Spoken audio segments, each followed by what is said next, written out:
Hey, everybody.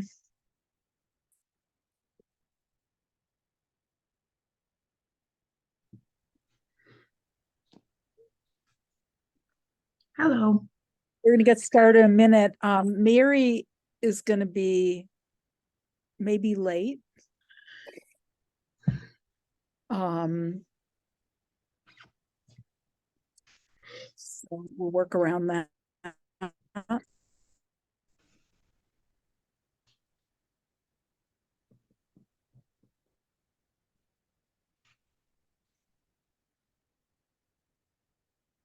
Hi, Doug. Welcome. Hi, Miriam. How are you? Good. All right.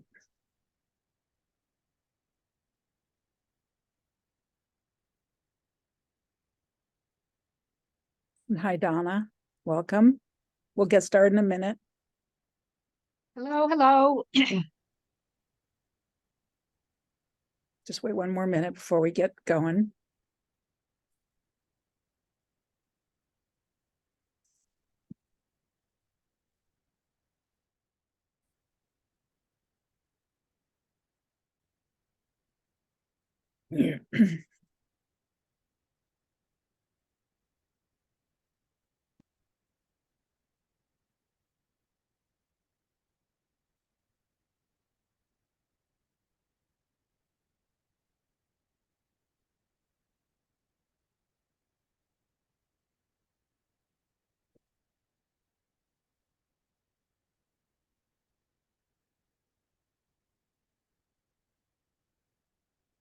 Hi, Scott. Hi, Carrie. Hey, Miriam. Hey, everyone. Welcome. Hello. Okay, so I think we'll call the meeting to order for the Shutesbury Conservation Commission at 7 p.m.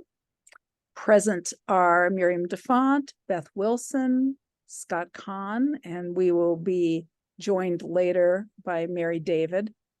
First on our agenda, we've got a very full agenda tonight. So for people who have items coming up later in the meeting, just be aware we may not be starting on time. It depends on how the first two, how much time we need for the first two hearings to get to some of the other issues. So please bear with us. We'll try to move along.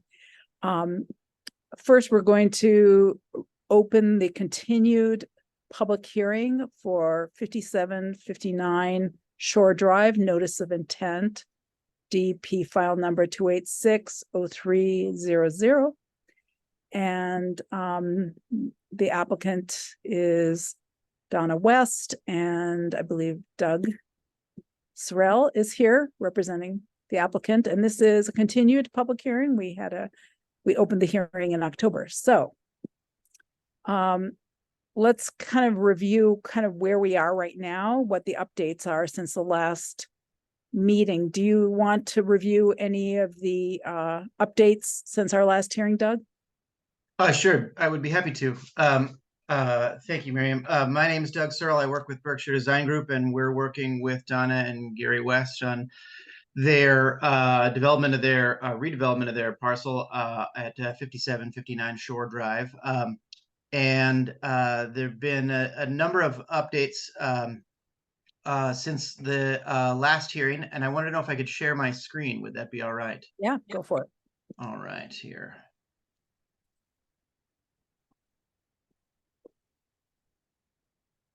Okay, so you should hopefully. Nice picture. We see a canoe. Yeah, so okay, so let's get out of that vacation mode for a moment, and we'll be back here. So can everyone see this map on the screen here, this plan? Yes. Just for reference, so this is the existing conditions of 57. Can you make it any bigger, Doug? Oh, I can try. Is that better? I think Yeah. if you could get it on full screen, maybe. I could. You're just showing it on your desktop. Yes, I could see if that is. We can do it if you can't. I can pull it up. Yes, I cannot get it much larger than this Gary, are you able to do it? at the moment. It would take me a second, but yeah, I could do it. Yes, currently yes, I cannot make it larger than this, unfortunately. Could you try, well, why don't you get started, Carrie? Why don't you try to pull up the site plan and then when we got it ready, switch over. So I will try to keep my comments brief of the revisions from last time. Initially, this is the existing condition of the parcel. The main piece that I wanted to point out was the existing floating dock that is here, and also the existing culvert that crosses Shore Drive, and then which connects to kind of drains out to an open hole in a current condition, which then as that fills, that drains into a 12-inch culvert that leads directly into Lake Wyola. Also included, there's an existing residence, which has a gravel driveway.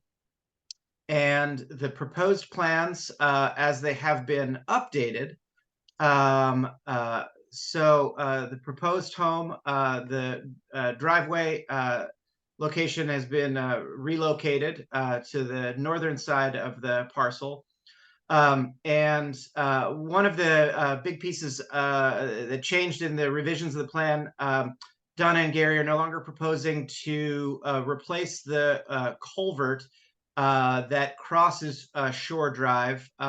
They submitted a letter from the Lake Wyola Association that the association would be responsible for the maintenance, stormwater maintenance, and upkeep, and if necessary, replacement of the culvert within within Shore Drive. Where that existing pipe right now crosses the right-of-way into their parcel, the current plan is to remove that existing culvert that drains down, just drains straight to the lake. And Hold on one sec. Hold on. I'm going to stop you for one sec. Carrie, are you able to pull up the plan yet? Yeah, I am. I just didn't want to interrupt because you seemed Yeah, like Oh, thank you. I'm going to interrupt you, and if you could stop screen sharing, I'll let Carrie take over with that. Yes, Thank let you. me get. You just won't be able to move your cursor. I actually should be able to let him use his cursor. Let me get to where. Oh, where are you? Why are you being challenged? Down at the bottom where it says screen share. Yep. Oh, it was just there and then it disappeared. Good. Okay, we're good. So sorry that this is. But you can see my screen now? Yes. Okay, hold on. Let me see if I can. Yes, no, that's weird. So okay, great. Well, I'm trying to figure out. Oh, okay. There's a Full screen. You can't get it full screen. Sorry, hold on. I'm looking for. Go back up to your menu bar. So this is full screen. Oh, it I is. can Okay. zoom in. Great. Is it better than what it was before? Because I can't Yes. see what you guys see. But it's Sorry, Right, that would be sufficient. That's Okay. fine for me for Okay. my purposes. I might be able to let you share your cursor so you can continue talking, and if I figure it out, I'll let you know. Okay, great. So Donna and Gary engaged with Lake Wyola Association that signed a letter that they would be responsible for the existing culvert that crosses Shore Drive. And where that existing culvert now, where it crosses into the parcel, Donna and Gary are making an improvement where the proposal is to remove the existing culvert that crosses through the property and directly exits into Lake Wyola. They will connect with a 12-inch pipe to the existing culvert, which then will connect into a drain manhole that has a sump at the bottom of it to filter any sediments that are in that water. That pipe will then head south on the property to a yard drain, a covered yard drain that just is kind of an elbow, and then it heads west, kind of west-southwest. And the pipe exits about 60 feet away from the edge of Lake Wyola and exits into a vegetated swale that has filter fabric below a series of 3 to 6 inch cobble and then surrounding the edge of that and kind of perforating a little bit in the stone is a series of native ferns that grow rhizominously and do very well in areas in a rain garden to filter sediment and pre-treat that water before it then drains into the lake. So that is a dramatic improvement from just a culvert that empties directly into the lake. Doug, let me ask you, Doug, can I interrupt you? Because I'm a little confused about something you said. If you could Yes. back up a little bit. Oh, we lost it. No, it just happened. We lost the screen. So the question was, you said that Donna and Gary were going to assume responsibility for maintaining the culvert under Shore Drive. I thought it was LWA that was assuming responsibility. Yes, I thought that's what I said. I'm sorry if that was not clear. Yes, LWA is assuming responsibility and had submitted a letter in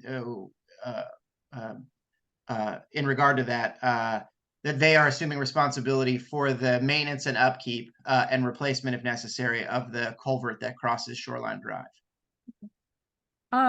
When we met in October, I had asked if the applicant would do some investigation about the upper reaches of what we are believing is an intermittent stream that is draining on this property. Have you done any investigation? Do you have anything? We didn't receive anything. Yes, we did do some initial investigation, just looking at the scope of that reach, and in checking with a civil engineer in our office, it was essentially to get an accurate answer of what would be needed was kind of beyond the scope of this project, would require a pretty thorough investigation of all other existing culverts within the watershed area that's within the hill to the east of this site. And with the Lake Wyola Association taking responsibility for that pipe, we feel that it's now LWA's responsibility, if they need to replace that culvert, that then at that point that they would do a hydrologic study of what is needed for that pipe. Currently, it's from our observations, the inlet and outlet of that pipe are not showing significant signs of erosion and blowout, so it is currently functioning. But upon the transition of the Lake Wyola Association taking over the responsibility of the pipe, we feel that it takes it's no longer the responsibility of Gary and Donna to. Right. Well, currently the way it's constructed is that there's kind of the culvert goes under the road, and then there's kind of a basin. Correct. And then from that basin, the water drains into the buried culvert that goes all the way to the lake. Correct. Is the storage in the new system at the inlet a comparable to the storage of that basin? Yes, it is. So it's a similar size to that hole. It's a covered drain manhole, but it has a sump like a catch basin would. So as water goes through, sediment will drop through before before water moves to the next pipe. Sediment drops out. So rather than sediment continue to be conveyed through the new culverts, that drain hole alleviate a lot, a fair amount of sediment from the water itself, but is of comparable capacity to that existing kind of open hole. But Donna, I see Donna has her hand raised. Thank you. Oh, wait. Oh, good. I'm not muted. The existing sediment hole is quite small. What we're installing is a massive improvement over what we have now. There's almost no comparison. Just wanted to clarify. Thank you. Thank you. Okay, commissioners, do you have questions? I mean, we wanted, do you feel satisfied about the factors involving the stormwater? I think my only concern or question, I guess, is, when we've been out there, there's a lot of flow that comes through the system, and I guess I just want to make sure that the vegetated swale is armored well enough to take some pretty big flows that might come through there and it doesn't get blown out. And then also, is there an O&M plan that's kind of going along with this for taking care of the deep sump manhole and the swale? Yeah, they gave us an O&M. Okay, I didn't see it, but Yeah. okay, good. So we would attach the O&M to the order of conditions as a perpetual condition. Okay. The other question I have that's sort of related to what Beth is asking is, at the bank where the junction is between the swale and the bank, there's no retaining wall there, right? It's just going to be a gravel channel. That's correct. It's a pretty small area, horizontally and vertically. And in that area, the water would exit the swale and kind of drop over that bank. It may be about 1.5 feet in that area, and then enter into the lake. So it's stone would be right up to the edge of that slope. But we're not currently proposing to reinforce that embankment to try to minimize the. I am a little concerned about erosion at that point, particularly if it's perched, because it could get undercut. And we know that the banks along the lake get undercut with by wave action all the time. Yes, we certainly could propose adding some larger than 3 to 6 inch, like 6 inch to 8 to 10 inch size cobble in that area, but the flow will be kind of diffused quite a bit by going through this cobble corridor and vegetated corridor.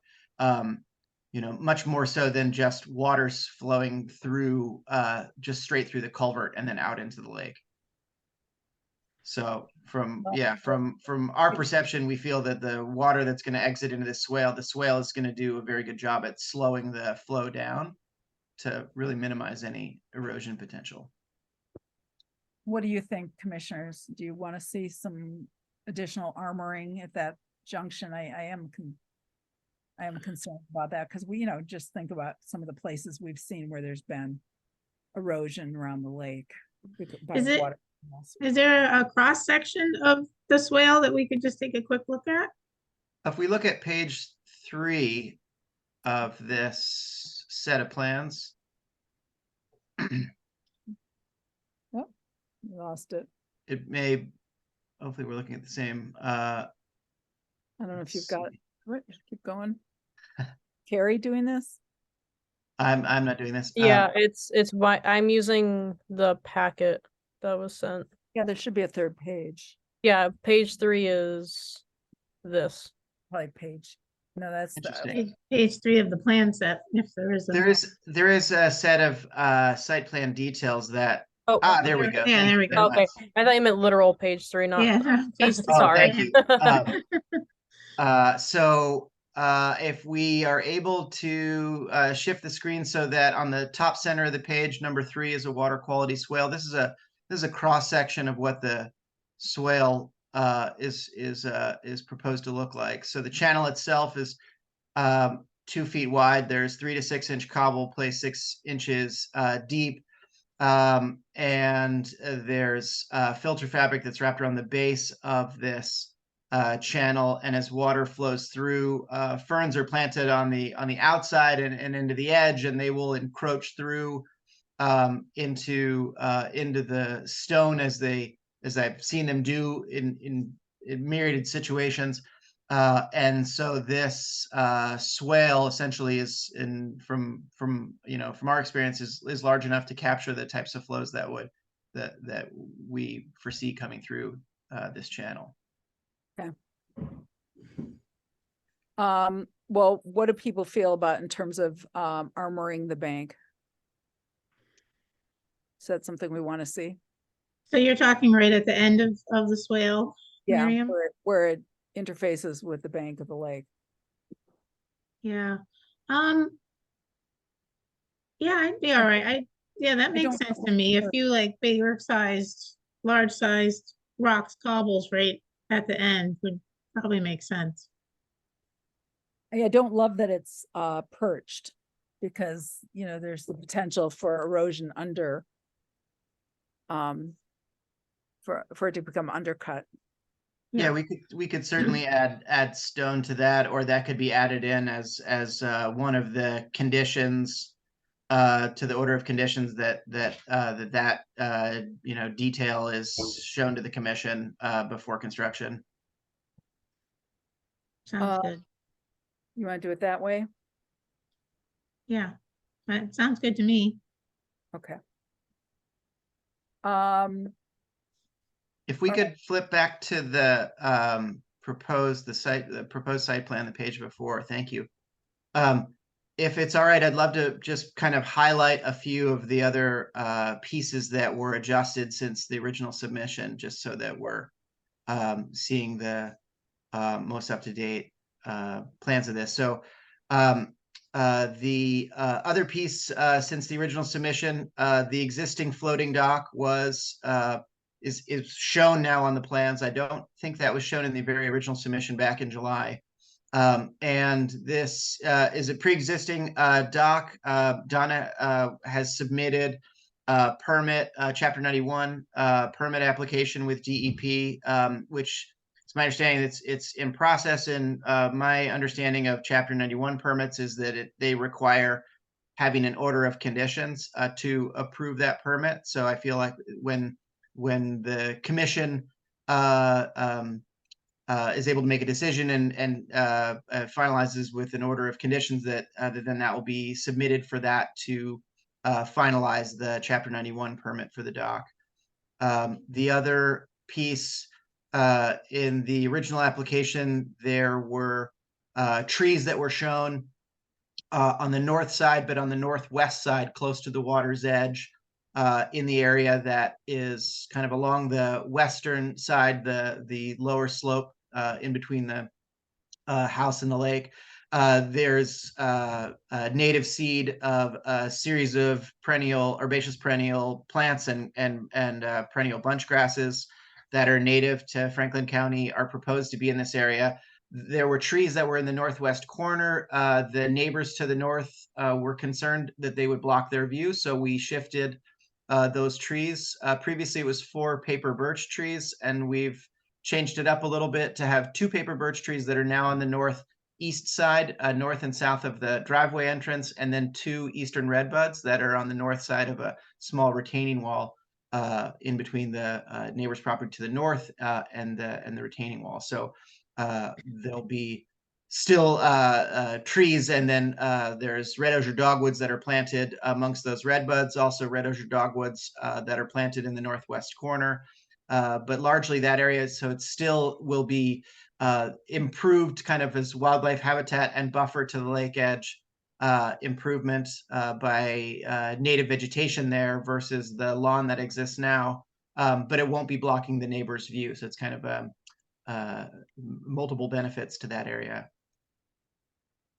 One of the things I asked the applicants to give us for the permit is just what the square footage of alteration is for this project, and just for the commission's benefit. The property is about 13,520 square feet, and the proposed total area of alteration is about 12,720 square feet. So that comes up to about 94% of the total property is being altered in some way or other. Yeah, and I guess I'd like to add that there's various words that are within the Wetland Protection Act that can raise concern, I guess, or sometimes because as I review this and I go back and forth many times on words like alteration. The baseline definition is basically that alteration is a change, and so as we see it, there is a significant amount of change that's happening. But for example, on the west side of the property, the changes from lawn vegetation to a mix of lawn close to the house, and then towards the water's edge, it is to create a meadow vegetated system to help stabilize, make sure that the bank stays stabilized, and also just add wildlife habitat and more native vegetated buffer along that area. So Are they proposing not mowing that area? they're typically with those types of plants, they would only be mowed like once a year in order to basically deadhead those plants, keep those plants healthy, and remove some of that thatch that would develop from those Unclear plants. where, because it's not spelled out in the plan. Sure. It just looks like it was going to be seeded with a conservation mix is all I could see. Yes, that's fair. And we haven't specifically discussed mowing regimes with this. So I don't know if Donna, if you have a thought on what you foresee with this native vegetated buffer area. Sometimes folks mow it. It's not really clear where the way it looked on the plan, it looked like this whole, I can't point, but that the whole area that's going to be seeded was going to be maintained as lawn. So it's not really clear how much of that would be a meadow habitat. I see. So the area that is to the west side that displays a hatch, which kind of looks like a series of dots, Yeah. gridded dots. That's the area that is to be seeded with the New England conservation mix, with the native vegetation mix. And so that area is not to be mowed on a regular basis. Sometimes folks mow meadows in order to, if trees are starting to get established or shrubs seed in, it's common that birds are going to be, some birds nest in these meadow pockets, or they'll use them for foraging and habitat for a number of reasons. If not nesting, and berries and seeds come in for trees and shrubs. So it's not uncommon that to maintain it as a meadow, there's some level of maintenance, but that level is usually, you might mow half of it each year. Right. You might mow the whole meadow once a year, but usually you're only really mowing it once a year and not during fledgling season for birds. You're taking that into account. So let me ask, so just to move on, let me Sure. ask the commission what your thoughts are about if you want a condition around this, or if not, let's just kind of move along and take a look at some of the other things we have to resolve.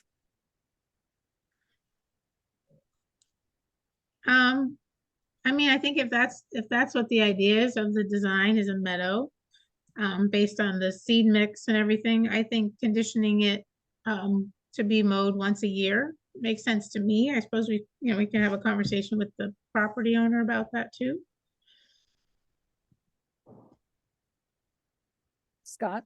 Go Wait, ahead. let me hear from Scott as well. Mary's not participating. Scott? Yeah, I guess I'm a bit ambivalent on this point. I think I would be good either way if it's mowed. I don't know that we need a condition around mowing, but I'd be happy to entertain one. And I would prefer to mow it several times a year. I don't want to be surrounded by ticks, especially the high grass. The high grass is worrying. Bushes and whatnot on the other property lines are okay. So I'd prefer to mow it a few times.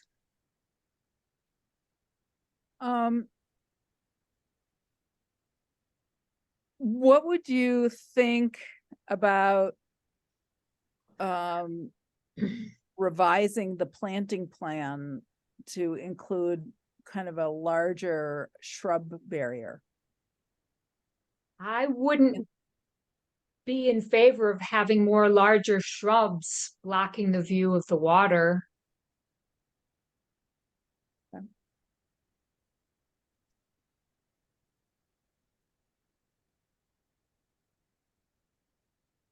All right, commission, what do you want to do so we can move on?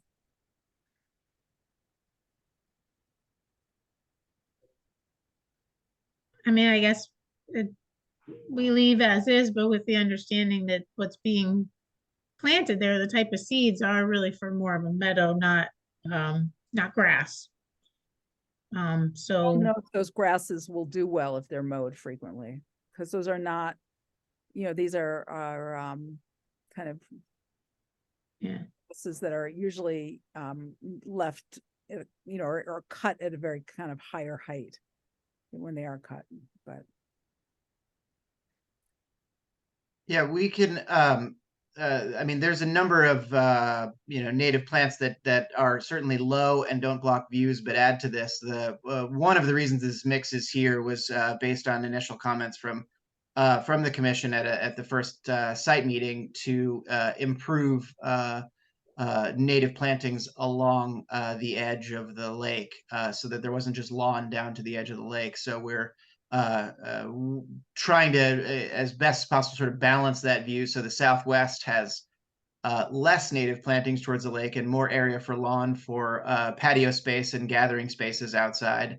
And then as it moves northwest, the area of native vegetation widens a little bit, but we certainly appreciate the concerns, obviously, of Donna and Gary in wanting to preserve their views and access to the dock, and not having an area be largely overgrown. So I guess in our original thinking, this was not a very, there was still an accommodation of lawn in the area, but it's a balance. Right now it's acceptable for individuals to have mostly lawn down to the edge towards the water as existing conditions. So any amount of native vegetation I can see is an improvement. But if if the homeowners certainly want to try to minimize this, I suppose it's up to the commission to see what kind of balance that you'd be willing to strike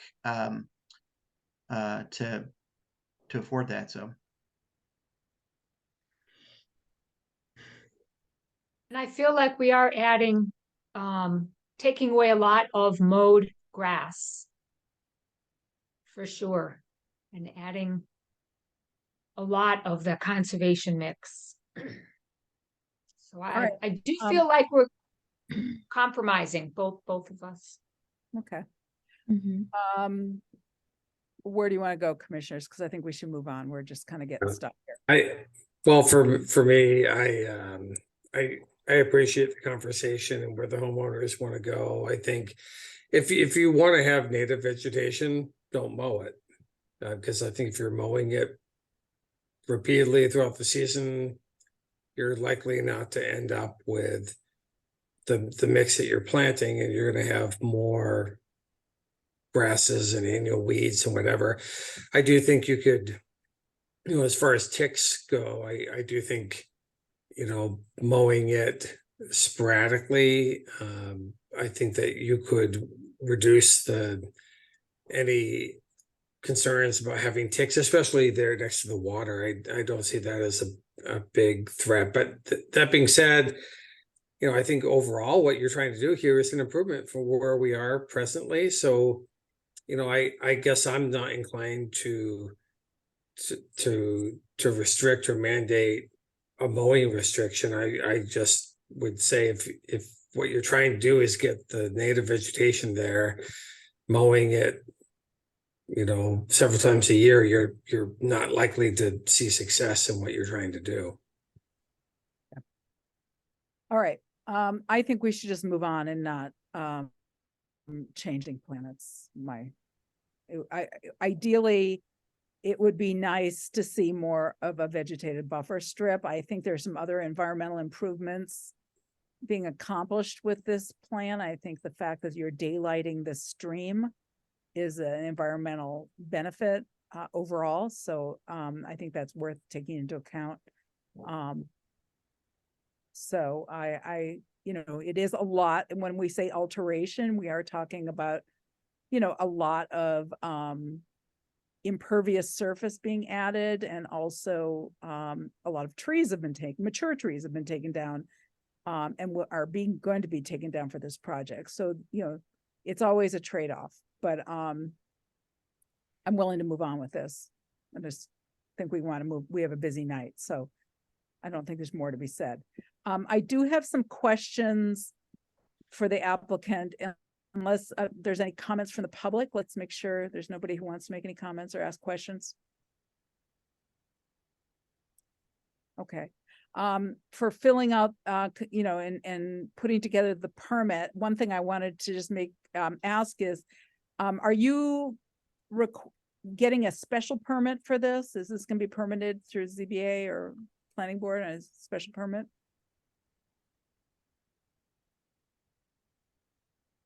That, don't believe we've, submitted through the ZBA for this.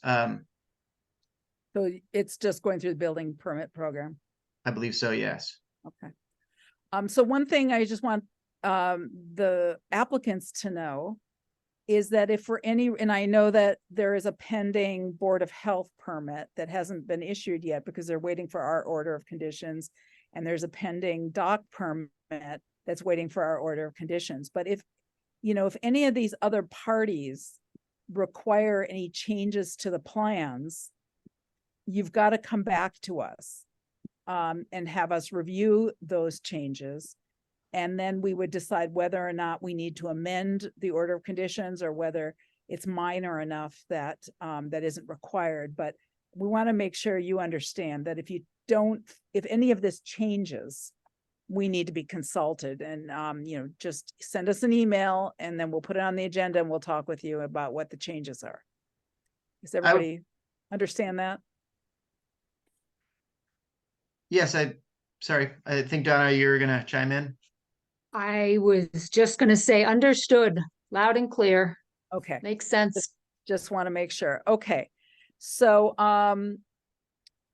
one of the things that we have to do in these permits is we have to characterize what are the resource area impacts. And, so I think I have them, but I wanted to review before we close the public hearing, I wanted to review those numbers to make sure I'm getting them correct when we have to actually fill out the form. If that's okay with the commission, we do that? Mhm. Okay, let me pull up my notes for a second because they've just disappeared. I've got way too many documents open right now. There we go. Okay. So, you know, we've had some back and forth discussion about alteration of bank. And since you're rerouting this stream, that has a bank. The culvert that's being removed is a bank. And so I asked the applicants to give me how many linear feet a bank that included, and they came up with what was it? 111, 222, right? That's correct. Yeah, the existing culvert that crosses through the property is 111 feet long. Okay. So now that this is being determined as an intermittent stream, then a culvert would count as bank. There are two sides to, you know, to that. So I guess we would translate that as then, you know, 222 feet worth of bank being Then altered. you had the 7 feet for the dock, but I'm realizing that since we're talking about some alteration of the bank of Lake Wyola where the swale enters, that we need to characterize that as well. And so I don't know, how wide is this swale? The swale is about 6 feet wide. Okay, so I'm gonna suggest that we also add it. So that would be 229 plus 6. So that's 235. That sounds about right. Yeah. Okay. And then the other question I had, well, let me get to the form because it's a little easier if I look at the form, is, and it is, okay, so we've got for bank, we're saying it's gonna be 235 is what we came up with. And then land under water bodies, 115. Bordering lands subject to flooding, there was some increase in storage. So, and I wanted to make sure I had the numbers right because there's existing over, you know, I don't know where I got these numbers from, but I have 943 proposed and 101,069 That's correct. We had submitted a revised this page, revised page. I don't know the exact date when we supplied Yeah. that, but that's we're looking at the same numbers. Okay, That the proposed alteration of the bordering land subject to flooding was 943 feet. yeah, And so that the cubic feet of that area lost is 134, and then the proposed replacement is 1,069 square feet, which Okay. had a total of 534 cubic feet replaced. So there's a net gain of flood storage from this alteration, this improvement. okay. And I think it's worth, just so we are being meticulous here, but if we were following the letter of the law with 310 CMR, if you're altering more than 50 feet of a stream channel, you're supposed to require a wildlife habitat evaluation, which I don't believe we're gonna require, but I just want to acknowledge that we are waiving that, make sure that we are putting that in the record that we're waiving that. Okay, I guess as I read the performance standards for a bank, that one could alter without without question. They could do 10% or 50 feet, whichever was less. But if upon permission with the Conservation Commission, they could do more if they were not creating any adverse impact in that Right. change. So And so this, that yeah. is the point that I'm making, is that yes, thank you. that we're seeing this as a net improvement over existing Great. conditions, and improving wildlife habitat, that we are not Wonderful. requiring that. That is Thanks. my Thank you. recommendation. Yes, everybody agree on that? Okay. All right. So I'd like to pull up the special permit and conditions before we close the public hearing, because there's a couple points I want to be able to have the applicant weigh in on in case we have questions.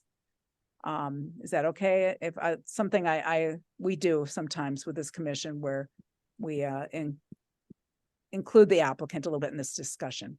So I'm pulling up the draft special conditions, and some of this is just our standard conditions. Can everybody see this? Okay. So highlighted areas were areas I wanted to make sure we talk. So bordering land subject to flooding as mapped as the 100-year floodplain, got all that. We're determining that this is an intermittent stream. And that we're making a determination that it has that it meets the definitions. Based on CMR 10.58. Kind of have some of the information that we've collected about it. Then the description of the property and the project.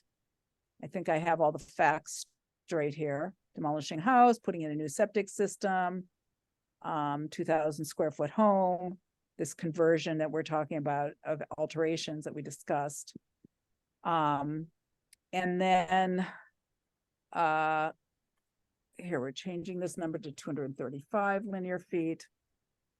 And that we find that these changes overall will improve water quality and the natural functions of the stream. Everybody agree with that? Now I spoke with DP a little bit about the dock, because we've had a little bit of confusion with some past permits about how we interface in our order of conditions with the jurisdiction of another permitting body. And the recommendation from DP is that we put a condition into our order that makes any work under this order conditional upon compliance with this other requirement. Because if, for example, somebody didn't follow through with getting this dock permitted, or for example, they changed the plan and didn't come back to us and changed the septic system design, we would want to make sure that this order would require a change before any work began. So the recommendation from DEP is that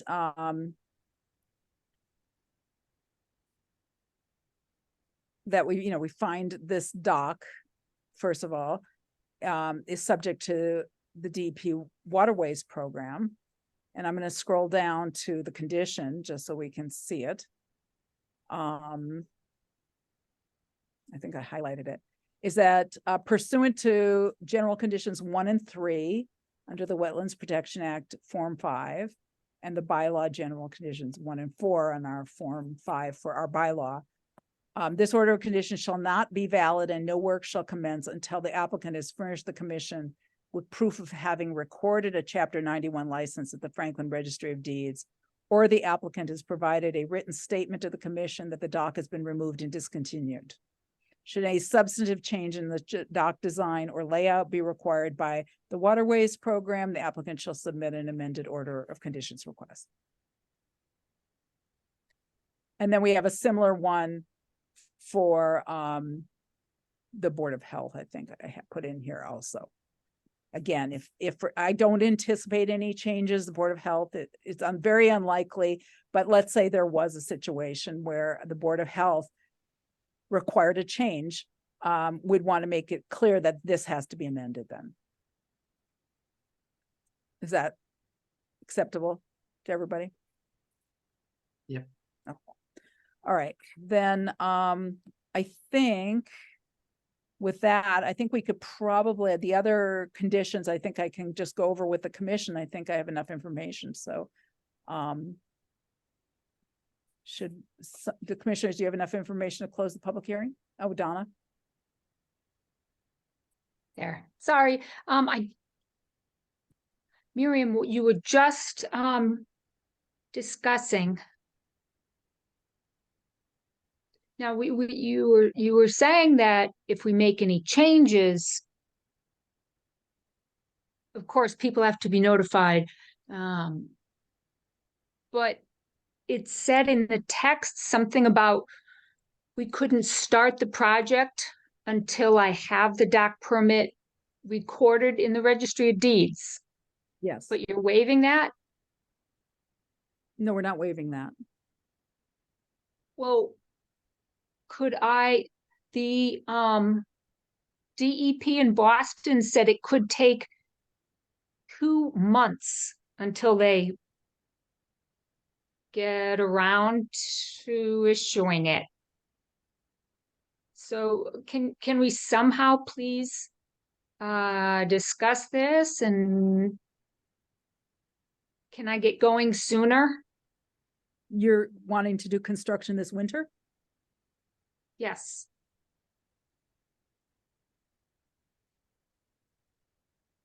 Could we have a condition that it's required that they get a Chapter 91 permit, which they are doing, and so that then the order of conditions is not hinging upon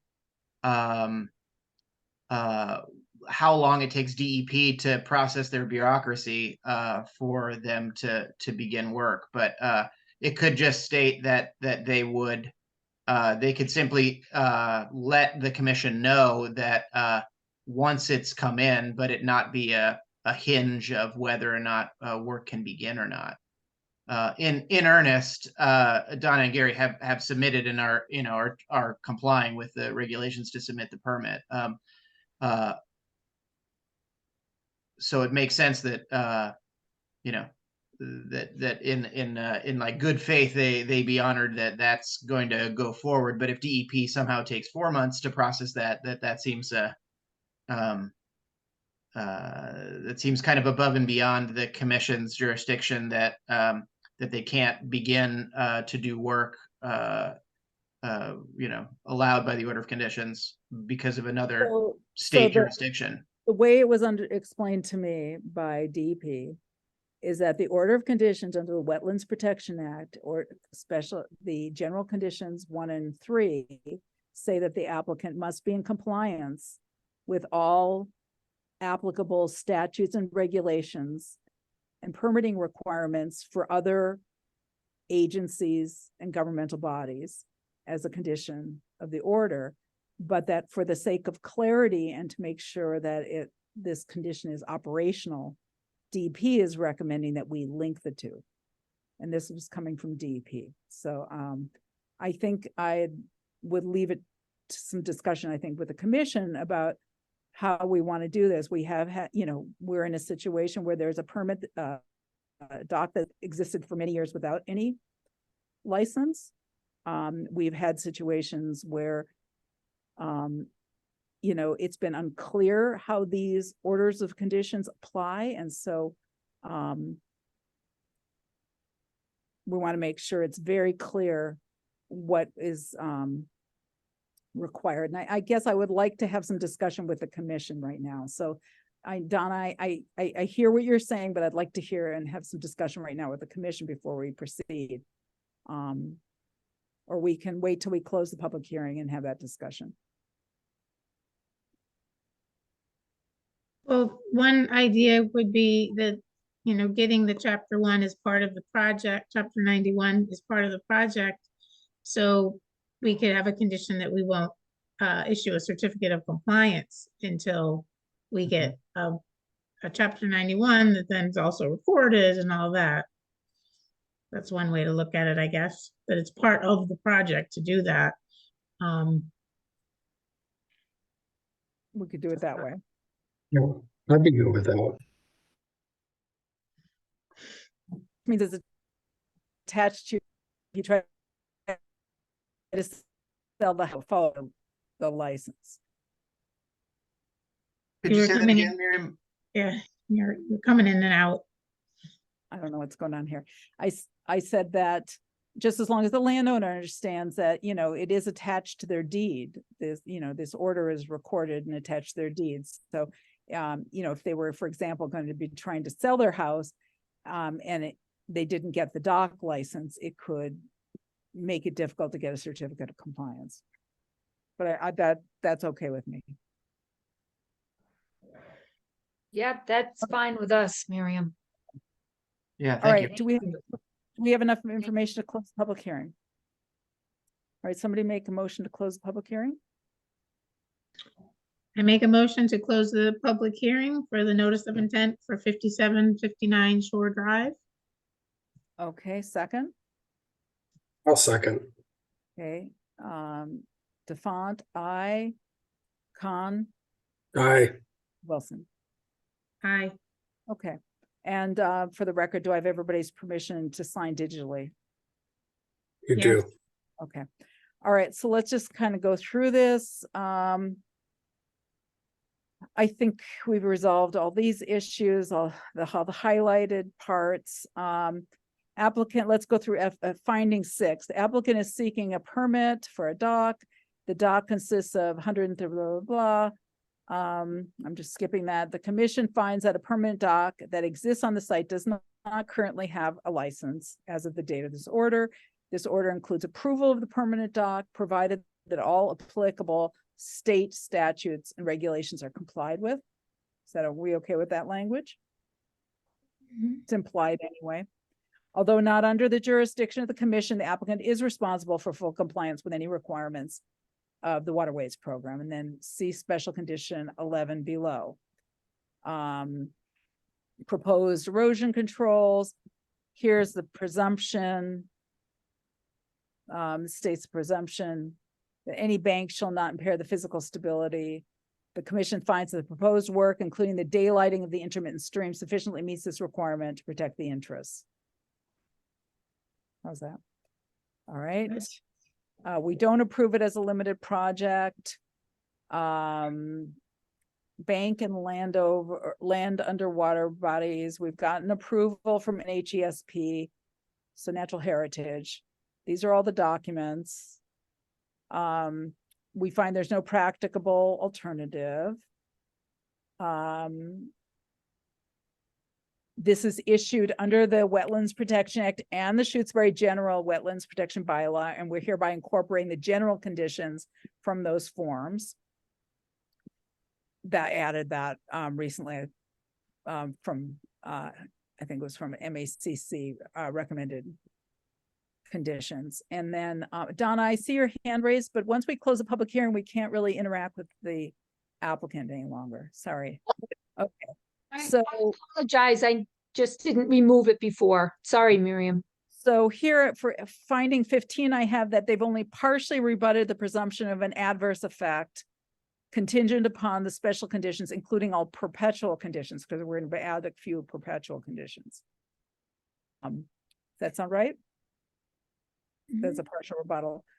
Okay, and then this is all standard, our standard boilerplate, but here are the ones I added. So, and I have these bold-faced so that the applicant can look at them, because these are things that are going to require the applicant to do something, particularly the West. So when they get this order, they can pay attention to the bold-faced conditions particularly.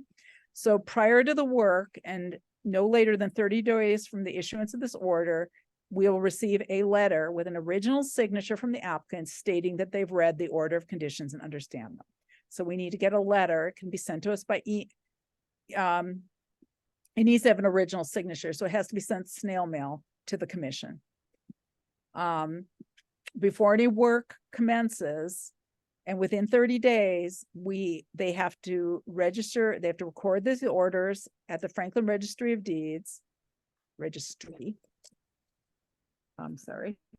and give us the proof of recording. And then here we're changing this one, 11. So pursuant to this order,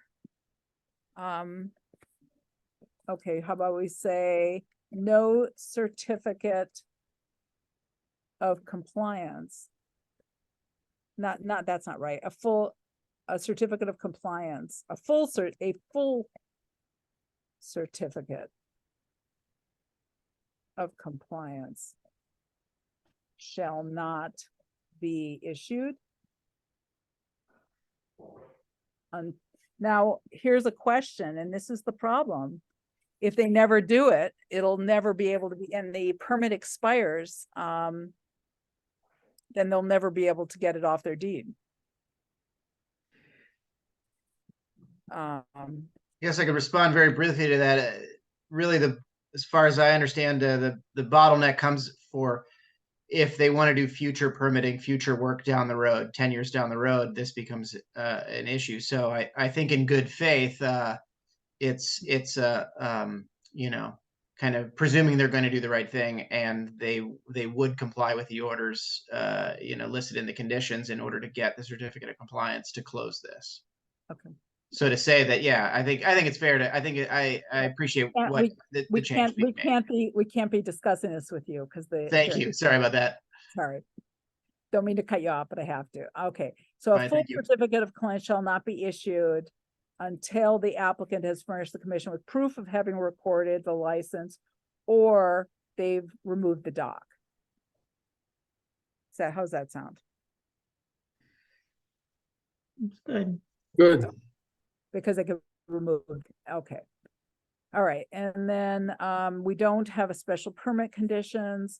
And I have the same question about that they need to give us, here I have a condition that they would give us proof of the Board of Health permit before they proceed. Do we want that? Or we could just say, should any substantive change in septic design be required? Yeah, I think that's fine. All right. I agree. Pre-construction is, we'll have a pre-construction site visit to inspect erosion controls. The applicant will notify the commission by email 48 hours before the commencement of work.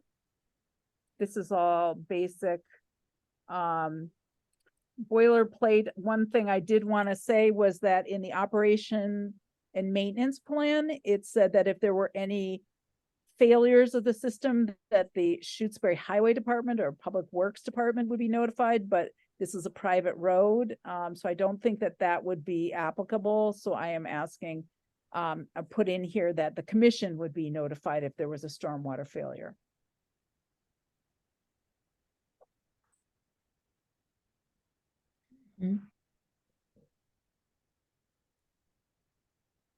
Does that sound right? Yeah, Okay. I think that's good. All right. And then this is all still boilerplate. Okay, so here was one of the issues that I had brought up was if there's a lot of water, high water flow during construction, how would they manage the water during that period? So they have added some components to the construction sequence in the operation and stormwater management plan to address that. So I don't think we need to kind of go over that right now, but I just have here that they need to take whatever appropriate measures are needed to make sure that any water is filtered for sediments. Yeah, I like that. That's good. So, could mean a situation where they need to use a filter sock and a pump if the property is inundated, for example. Beth and I just looked at a property today where there is a notice of intent, an order of conditions where the property is flooded. So it can happen right now. All right, no discharge of water. And I just added here that, we reserve the right to impose additional conditions for to mitigate any impacts from site erosion, including possible additional dewatering measures. Does that sound all right? Whoop. Mhm. Okay. And all right, now we're down to post-construction site visit. And then this is from the MACC model orders of, they have a condition, just compliance requirements are, and there needs to be an as-built plan as well as as-built certification. Because if you just go straight by the the WPA form, it wouldn't necessarily require an engineered plan.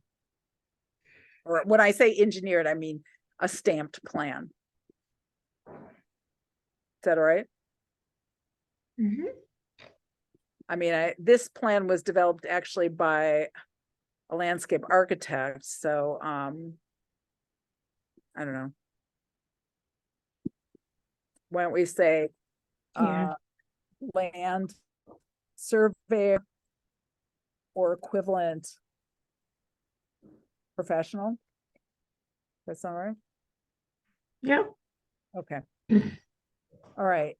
And then the property owner or designee will be responsible for the stormwater maintenance system. And then what I did is I took that manual, the operation and management manual, and I made it an appendix, so we can just add it as an appendix to this order. So I'm referencing it as Appendix A, and then the standard perpetual conditions for herbicides and fertilizers. Okay. Mhm. Looks good. Okay. All right. So does somebody want to make a motion to approve the order of conditions? I make a motion to issue the order of conditions for 5759 Shore Drive. Second, My second. DeFont, I, Khan, Aye. and Wilson. Aye. Okay, thank you very much for your patience. We will email you a copy of the permit tomorrow, and then it will be sent out by certified mail as well. And thank you for your patience. Okay. Thank All you. Thank you. Much. Okay, so we are running late, but it is what it is. We need to open the continued public hearing for 64 Lake Drive. Notice of intent, DEP file number 2860303. So welcome. And who is here? Evan is here. Hi, Evan. And Ryan Nelson from R. Levesque Associates. Hi there. Welcome. Okay. So, let me just, what did I just do? Okay, so, do you want to update us on any follow-up since our hearing? Sure. last month? So a week or two ago, we had submitted a revised site plan that included revisions that were discussed at the last meeting. Number one, try and zoom in here. There's an existing dry well at the rear of the property, located approximately here. The proposed addition, the roof leaders will tie into this catch base, or sorry, this dry well to mitigate for some of the stormwater runoff. One other thing we have added was proposed plantings. We've added some landscape plantings along the down gradient side of the patio, as well as a few plantings along the bank of the lake.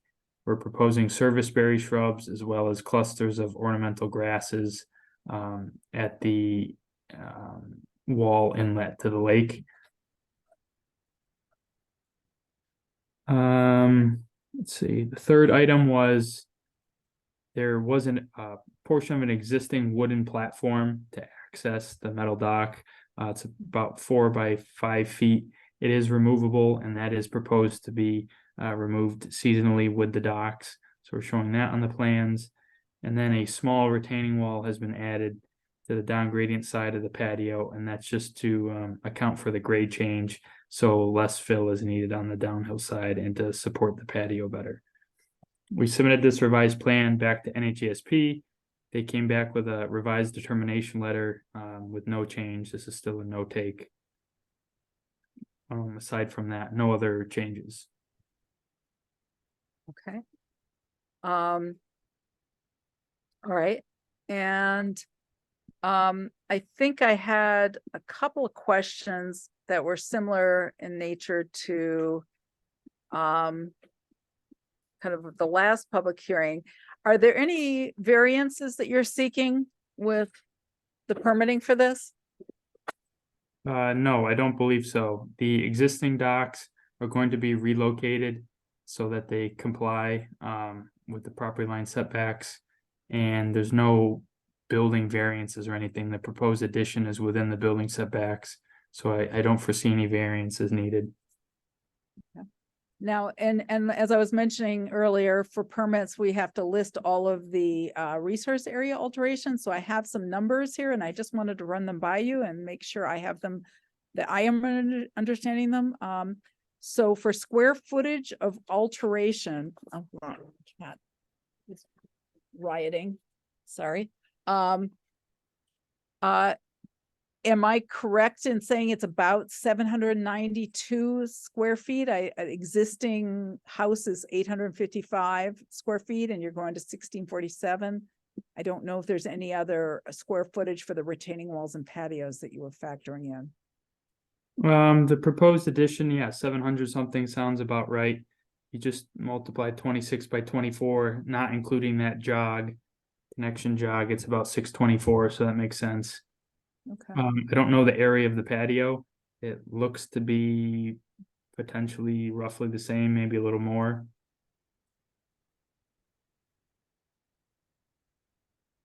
About the same as what? The addition. So maybe around 1,000 or so square feet, the proposed patio at the rear.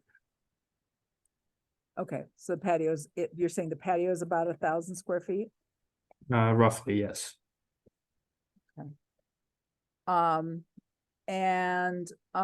Is there any alteration to bordering lands subject to flooding? No. So the flood line or flood elevation, sorry, is 836. Yeah. And that would be this contour pretty much along the retaining wall of the lake. And we're not doing any work along the lakefront aside from relocating the docks. Our limit of work is this silt fence line shown here, about midway up the backyard lawn. All right, and any other questions from the commission? Just No. the timing of the dock permit, as Donna and Gary West had. It would be nice if you could word our order of conditions similarly to theirs. Yep, I'm copying and pasting it as we speak.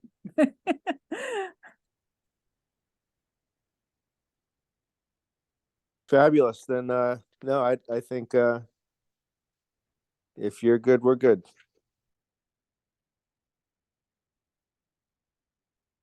Right. Beth, or Scott, do you have questions, or Mary? Nope. All right. So let me just take a Good. look. Sure.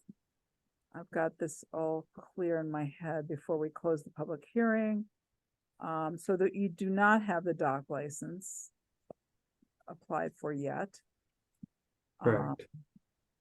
But And that's in process and I'm willing to risk my deed on it. But yeah, also as you did with the West, if you want to include us and go over any of the order of conditions before you close the meeting, I'm interested in that also. okay. Well, I'm just looking to see if there's anything that's substantively, yours a little shorter because it's a little simpler project. All right, I am going to screen share these. Whoop. Thank you. I'm going to screen share the the draft special conditions. All right, most of this is just boilerplate that we put in all of our conditions. There's just a couple things that are always different.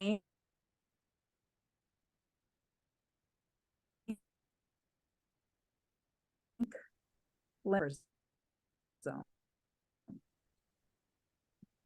And Miriam, you froze. my internet's gotten unstable for a second. I don't know what's going on. Let me put my phone on airplane mode. We're using too much juice. See, that helps. Okay, so I've got subject parcel, 792 square feet of impervious surface, additional site improvements, including retaining walls and patio, include approximately 1,000 square feet.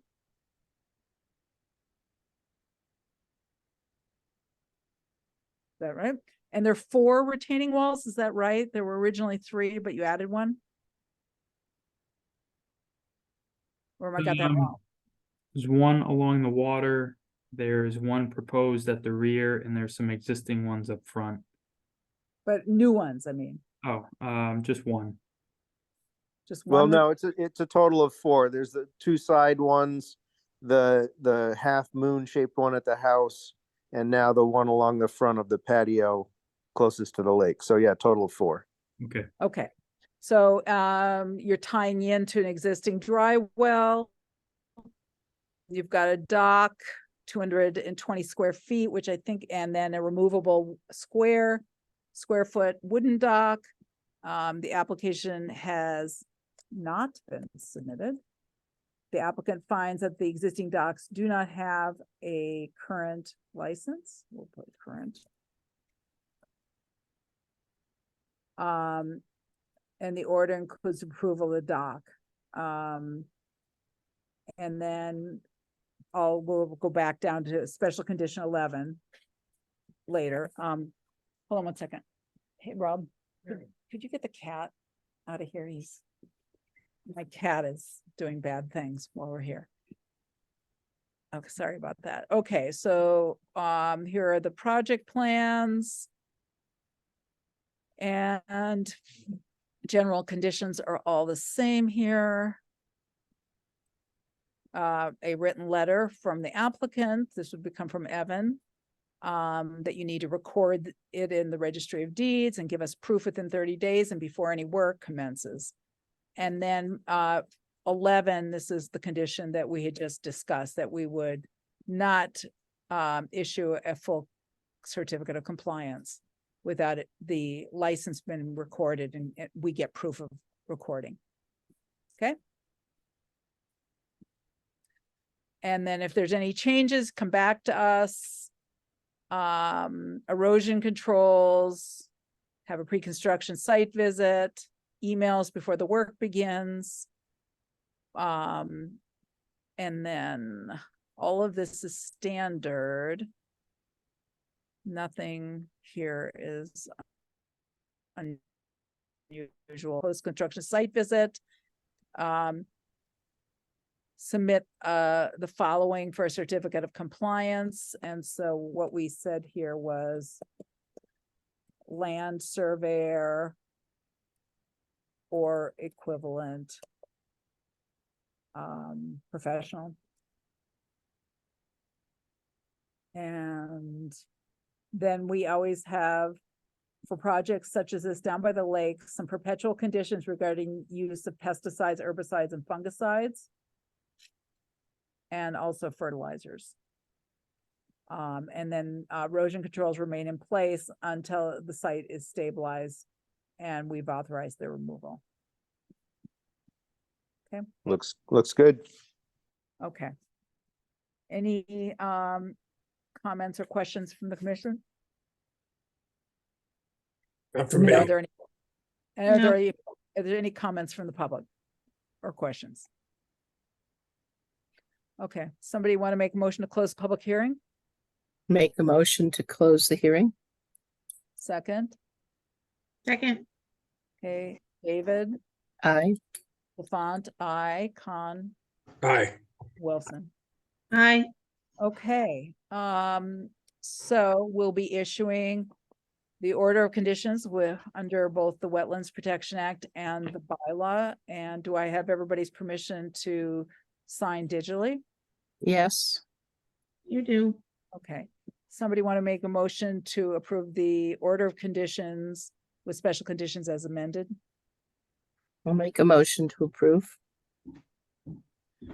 Okay, second, Second, okay, David, Aye. DeFont, aye, Con, Aye. and Wilson. aye. Boy, we got through that in 15 minutes. The first one took us an hour. We're getting good at this. All right. All right. Well, thank you. We will email you and send you out by certified mail copies of the permits. Please read them over carefully. And please let us know if there are any changes to the plan. Okay, thank Fabulous. you, everyone. Appreciate Thank it. you all very much. Good night.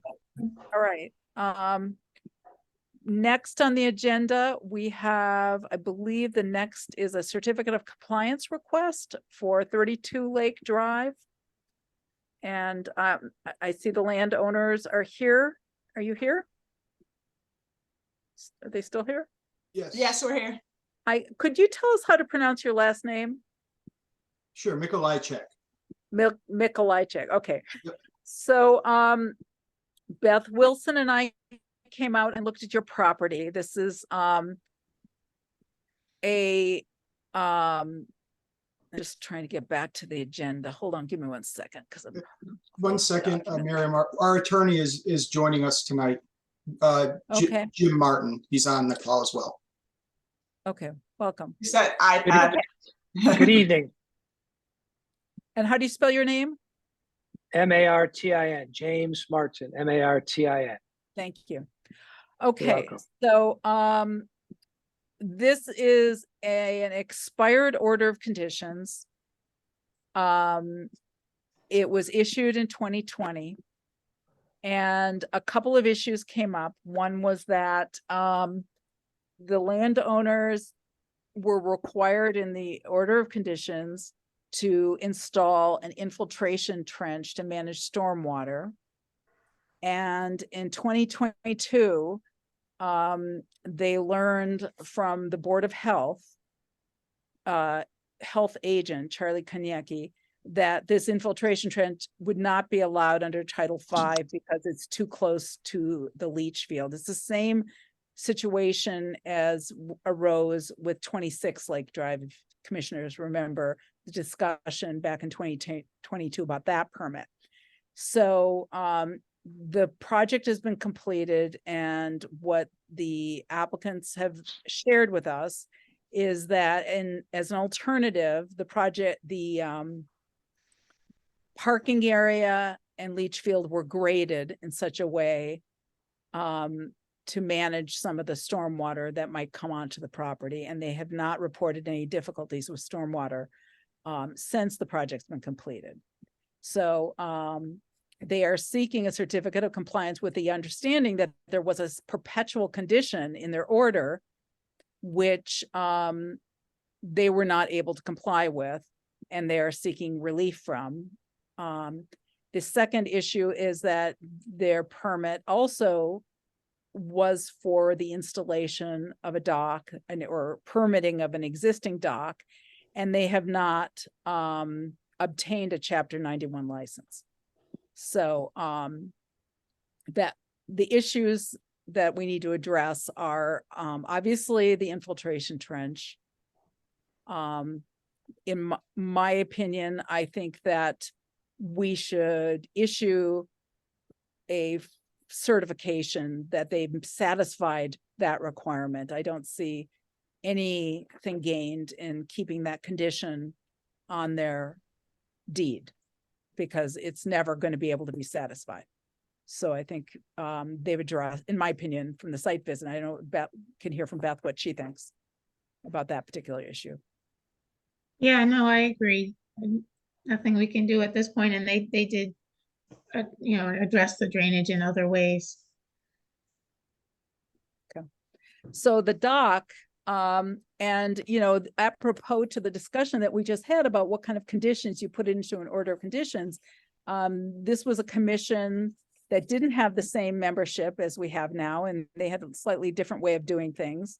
But in that order of conditions, all they wrote in the order was that there were no further conditions.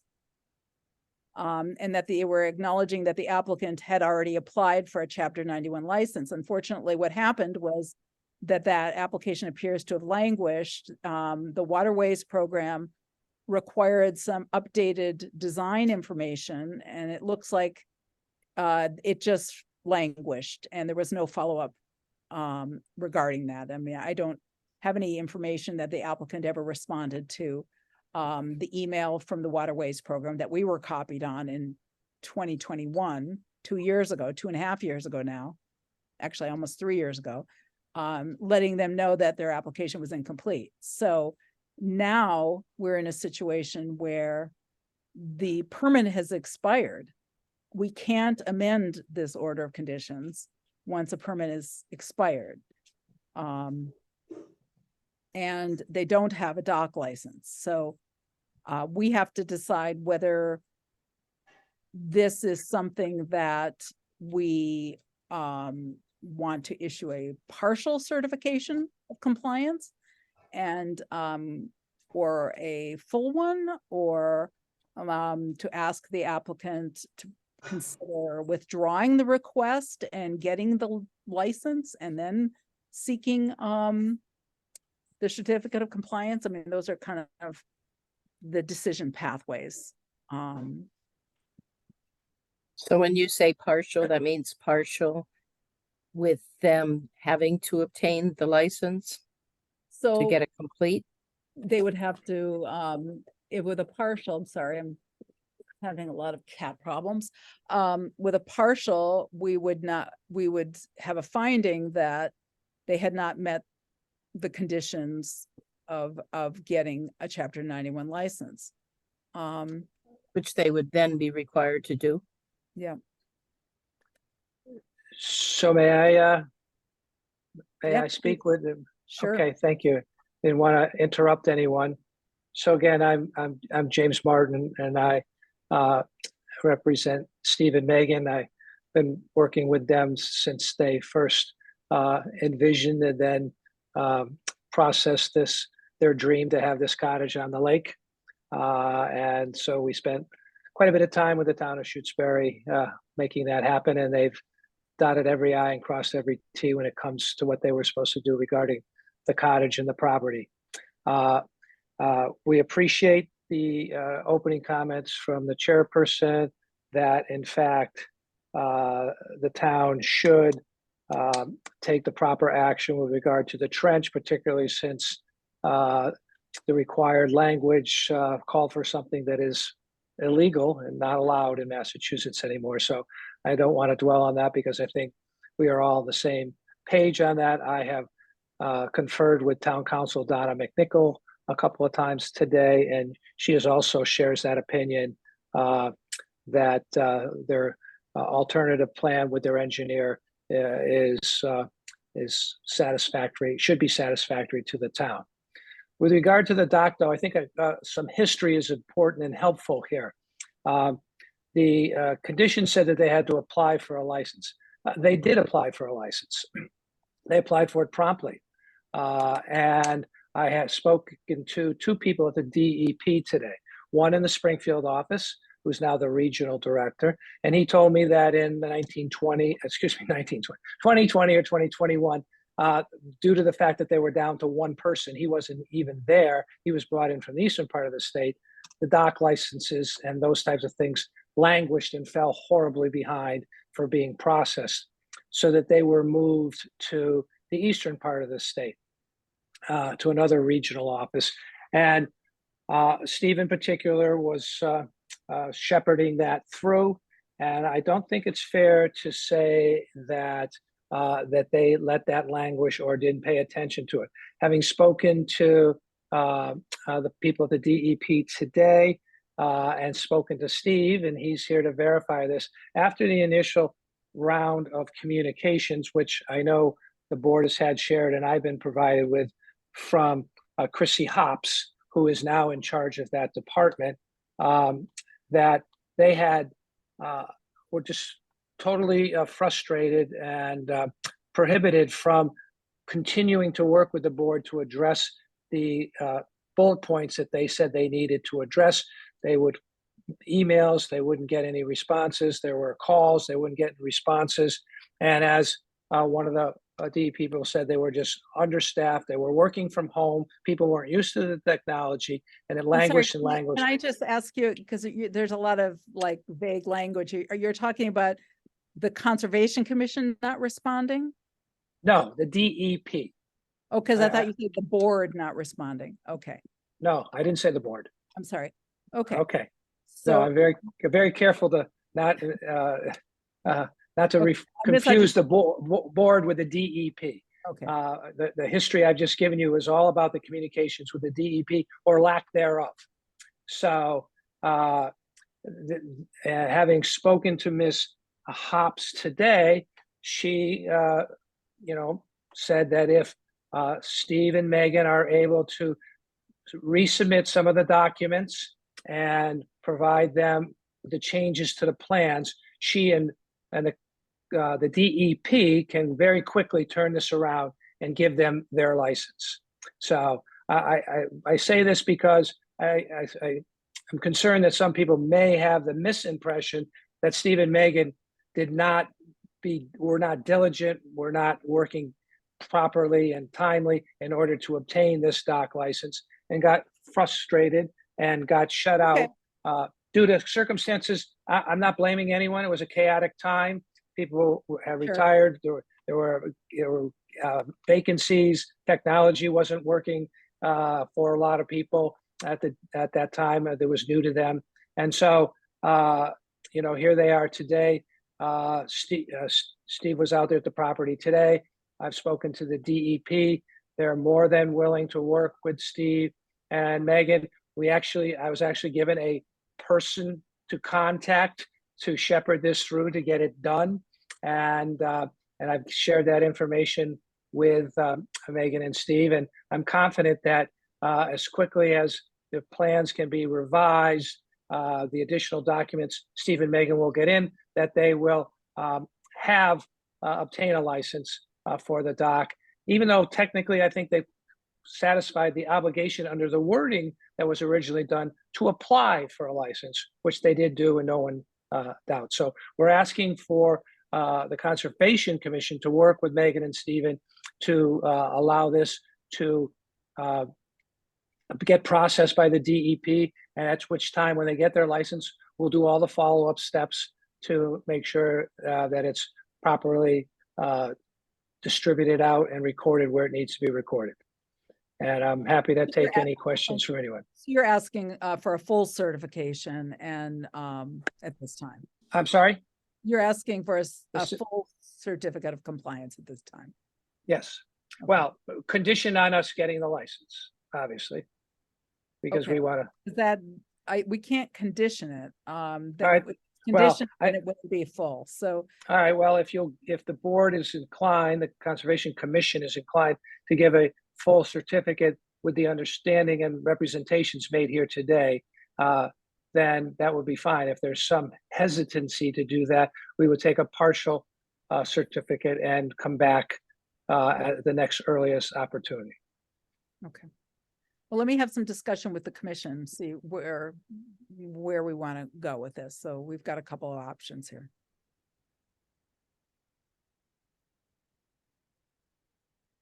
I guess So I I feel guess- like, Go ahead, Bill. go ahead, Mary. So I just want to see him get the license, whatever's the easiest way to do that. It's fine with me, I guess. Well, I kind of feel like we need to be consistent, and the last two projects that just came before us, we basically said to get a certificate of compliance, you need to have your dock license in place. So to me, a partial makes sense. Just issue a partial tonight, and it sounds like they're on the road to get the license, and then they can come back and get the full certificate of compliance once they have that. I'm That's what okay with that. I'm in the same place. Megan and Steve, do you have any input or comment on that? I mean, it is what it is. Well, hopefully this goes a lot smoother than last time. It's been 3 years, but it looks like we have a pathway to get there in a pretty short order. Great.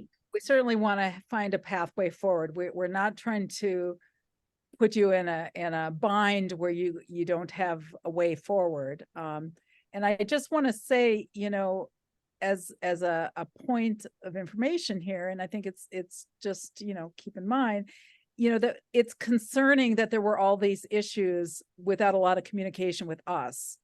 And we would have appreciated you coming to us before the permit expired if you were either had to change your design because the Board of Health told you had to do that, or you were having difficulty getting your Chapter 91 license and weren't sure what to do, because our hands are tied once the permit is expired. We have to deal with what we have now. We can't change the permit. So we're trying to be creative here because we want to be constructive. Thank you. This is our first time through this, and there's just a lot of moving parts with all the different boards and agencies and everything, and trying to juggle everything, and kind of is a little overwhelming. So No, I understood. Okay, so I with that in mind, let me pull up for the commission I have a document drafted for a partial, and we can take a look at that.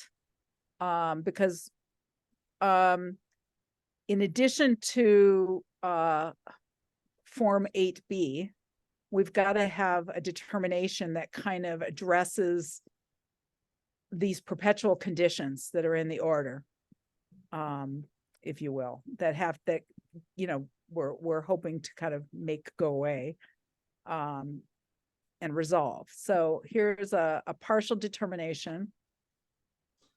So I just tried to lay out some of the facts. So the applicant submitted a notice of intent. There was a hearing, and they asked in the hearing to add intent, and they agreed to secure a Chapter 91 license. The infiltration trench, as required, they found in 2021 was not practicable. Actually, it wasn't I don't know if it was in 2021. I think it was in 2022. Is when we got. Yeah, it was last summer. Yeah. So in the alternative, the applicants achieved an alternative outcome through site grading that is substantially equivalent and reasonably protective of the interests of the Wetlands Protection Act and the bylaw. The commission hereby certifies full compliance with special condition number 7. That was the perpetual condition for the maintenance of the infiltration trench. The commission hereby certifies that the commission are in full compliance with all requirements and conditions for this order of conditions, except for the permitting of the seasonal dock. The applicants have not recorded a valid Chapter 91 license for a seasonal dock that is still in use. And I have here pursuant to the order does not relieve the applicants of any other statutory or regulatory requirements related to the project, including full compliance with Chapter 91. Since the order of conditions specifically included a request for a permit for a dock, and the dock is still in use, full certification cannot be issued at this time. The applicants may request a certificate of compliance again in the future if they're able to demonstrate full compliance with Chapter 91 or that the use of the seasonal dock has been permanently discontinued. Can you just clarify in here though that we applied? This doesn't really read that we applied. It just says like in F1, it says in the 625 public hearing, the applicant asked to have the dock added to the notice of intent. We had a public hearing for the dock. We had the full submission for the dock. This was completely submitted in full compliance. And because of the back and forth, it never went anywhere. Yeah, we took. I mean, we did the whole thing to submit this. We paid I mean, it was like over $500 for the public notice. We had a specific public hearing just for the dock. Yes, so that it reads here that we just like added it on, and we did not. No, what it's saying that what I have in the record is that in the public hearing, you asked to have the dock added to the notice of intent. That's what the minutes. No, there was a whole separate We had a public submission. hearing. We had a whole separate public hearing for the dock. We had to mail on out. a different date. Yeah. We had to mail out the letters to We had the to mail out a neighbors, the separate- certified mail. We had to do the public notice, and we had to do all the stuff with the DEP. And I have the Concom, I have the correspondence that we sent everything to the Concom, and I have the response from the Concom from Linda Ava Scott that confirmed our submission of everything. Like we 100% follow the protocol for the dock. What happened was the DEP. Ma'am, I don't think we're saying you didn't. This does not read clearly that we did that. It says that it's like a tag along. Well, because the original notice of intent document that was submitted did not mention the dock, and so it was added once. Because the commission at the time, they operated differently. The commission had 2 serial things that we had to do the dock in order to do the NOI. It was a different process than what you're instituting currently. So it was an amendment to the notice of intent, and that's really what this is saying. It's just saying that this doesn't read to me clearly, and if something happens in the passage of time, I want it to be very clear. We applied, period. And I don't get this out of here. Well, I could just say that the dock was a part of, I mean. I can get you the dates. I have them right here. Like I can get you everything when the public hearing, when the public. I know all the dates of the public hearings, and I've looked through all the minutes, and I've actually watched the recordings of those public hearings. So even though I wasn't on the commission, I'm familiar with what the discussion was. I tried to do my due diligence around this. So it sounds like you just are disputing this sentence. I'm not sure that it makes a difference even having this in. I just want it very clear that we follow the protocol and we're waiting for them to issue the license for us. We did everything we could. I'm going to at the time of our order of conditions, we were required to submit the application, and it says that we agreed to secure, and that's not what was in our order of conditions.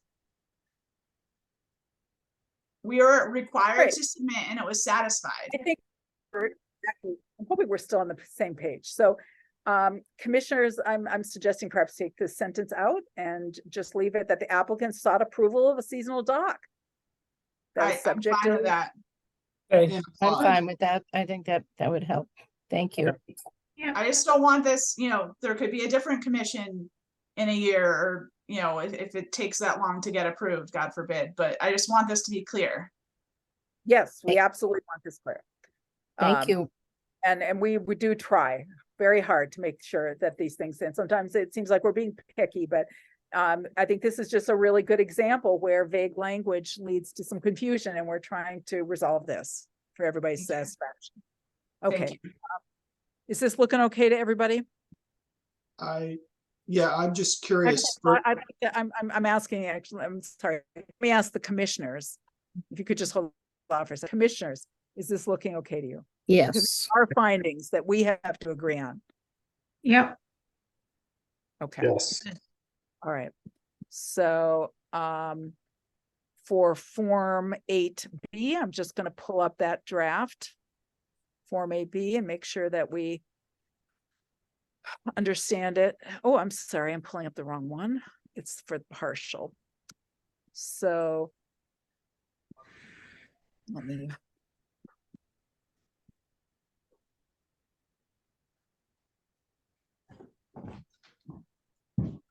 All right.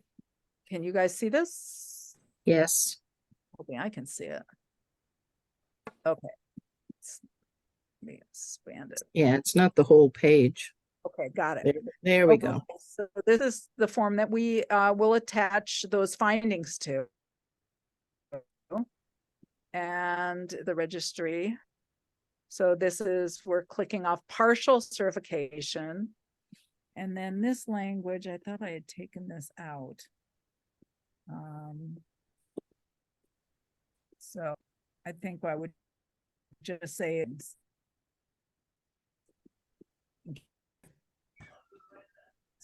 Are you deleting the infiltration trench? Yeah, because it's discussed in the Right. findings. So So I'm just trying to get this. This was I'm just, sorry. if you look at B, the box, it says from this order are, it's got illustration trench. Yeah, I'm trying to edit it. It's Okay, it's all not, right, just, not cooperating very well. It's a funny Word document. okay. So I'm just, I thought I had already revised this. I'm gonna see.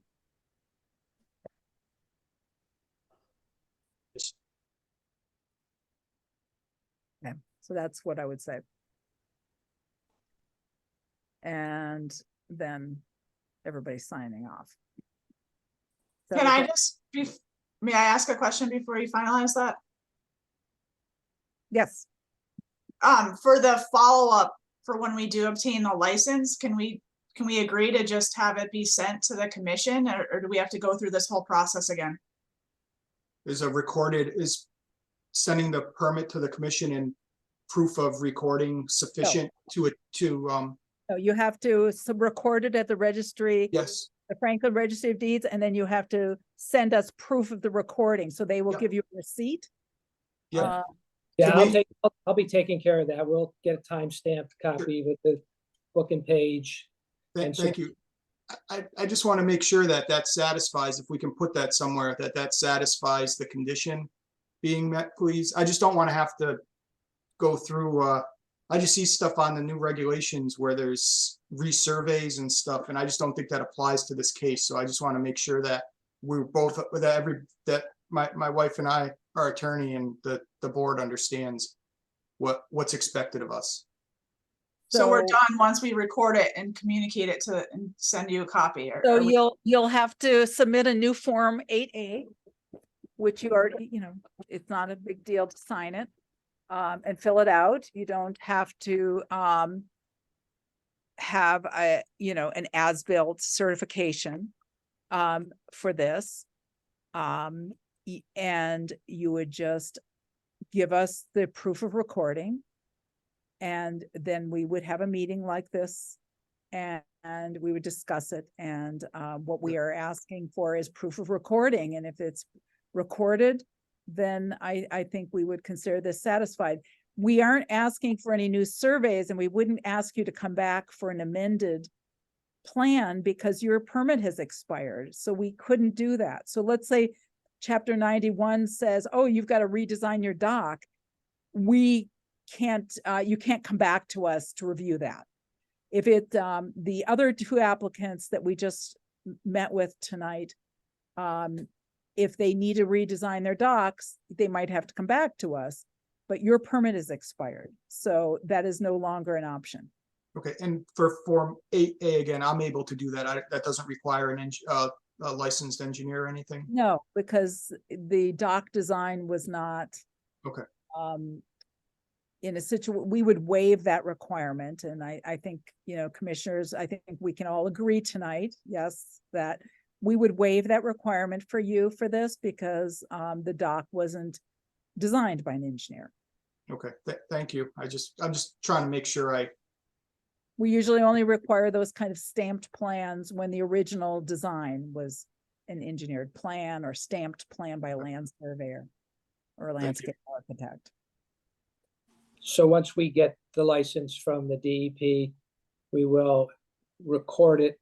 We'll provide a copy of the license and a verification of the recording information to the Conservation Commission. And, if you want to give us a copy of your application just for our paper files, so that, if there was ever any question about what it was that we were certifying off on, that would be great.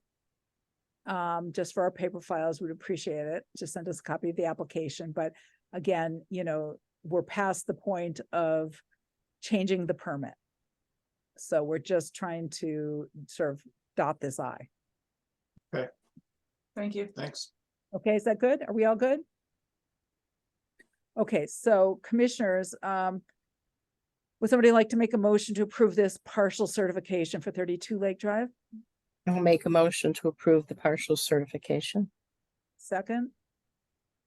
Second. Okay, David, Aye. Con, I, Harrington, oh, no Harrington tonight, Con, Aye. Wilson. Hi. Okay, we will be sending this by email to you, and we will also send it certified mail to your New Hampshire address. And if you want your attorney, I don't to have a copy, if you send us his email, we can email it to him as well. Thank you. And this gets recorded, correct? Yes, this has to get recorded. Okay, Yeah, thank you. have to give us proof of recording. So that is important that, once you get this, take it to the registry and record it. Okay, thank you. Thank you very much. Glad we were Thanks. able to find a way forward with this. That's great. Yeah, appreciate it. Appreciate it. Okay, thank you. Thanks, Jim. All Have a right. nice evening. Thank you for patience for everybody else who's been here tonight. So let me pull up the agenda. Give me 1 second. I've got too many documents open.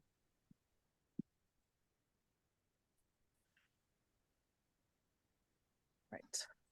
So the next thing on the agenda are 2 requests for extensions of ORADs for Pratt Corner East and for the Leverett West projects. So I don't know if there's any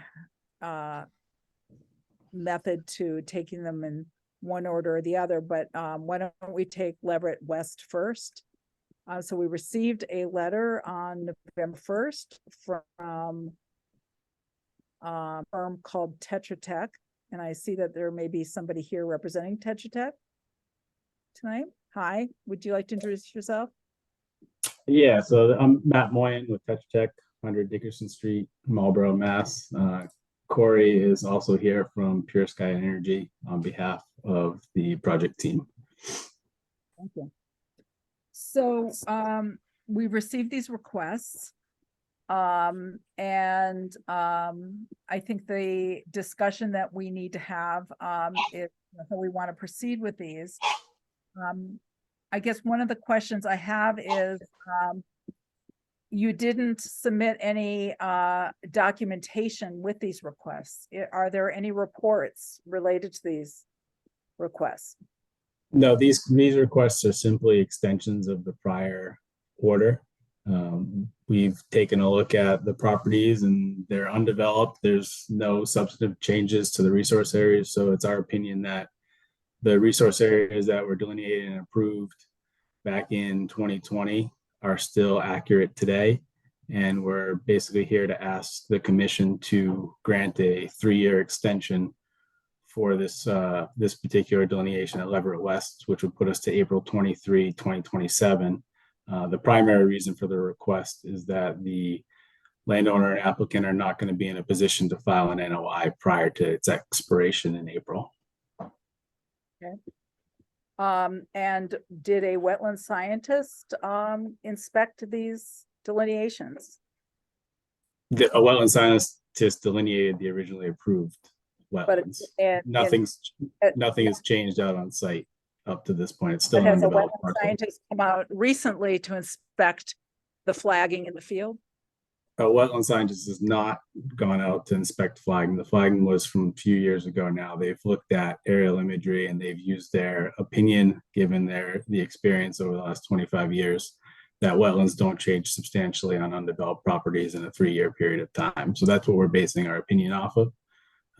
We're happy to consider any comments the commission may have in order to grant an extension. Do you commissioners have some questions?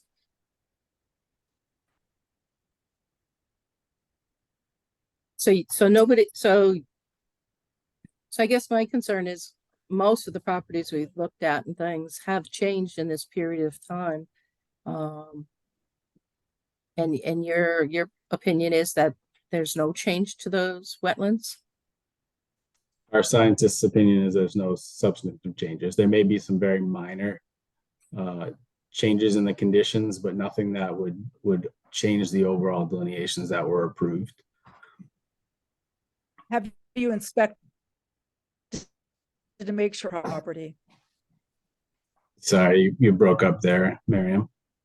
Have you inspected all of the flags on this property to make sure they are all still in place and visible? I mean, trees can fall down, flags can get damaged. No, we have not gone and walked and inspected all the flags at this point. So I guess my concern would be, if you're looking to extend something that's going to expire for 3 more years without verifying that nothing has changed, the flags are all in place, I guess I would have a concern about that. Hi, good evening, Madam Chairwoman and board. My name is Corey. I'm representing Pure Sky, and last name? McCandless. How do you spell that? McCandless. Thank you. So it's a little hard. It's a little long, so I try to keep it brief. But we do have GIS coordinates for the flags that were dropped. The previous delineators were TRC engineers. They are a national engineering office, but they do have offices in Massachusetts. Since we have gotten those ORADs, we have switched to a new consultant, and Matt and Tetra Tech have been helping us out with these ORAD extension letters. So we do have the GIS coordinates of those flags, which we have already given to the board. We're happy to resend those. But the flags do have data around them, so they would not be hard to relocate in the field. Thanks, Corey. Well, let me just lay some facts out for the commission about what the regulations are regarding ORADs. I think, there's 2 questions here that we need to consider. One is, what is the Wetlands Protection Act and the Shutesbury bylaw tell us about ORADs and ORAD extensions? What guidance is there for us to pay attention to?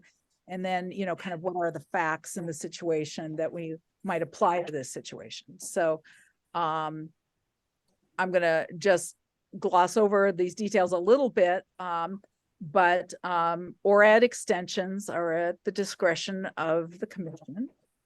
The goal of an ORAD, or an order of resource area delineation, is to provide clarity to the applicant for future planning.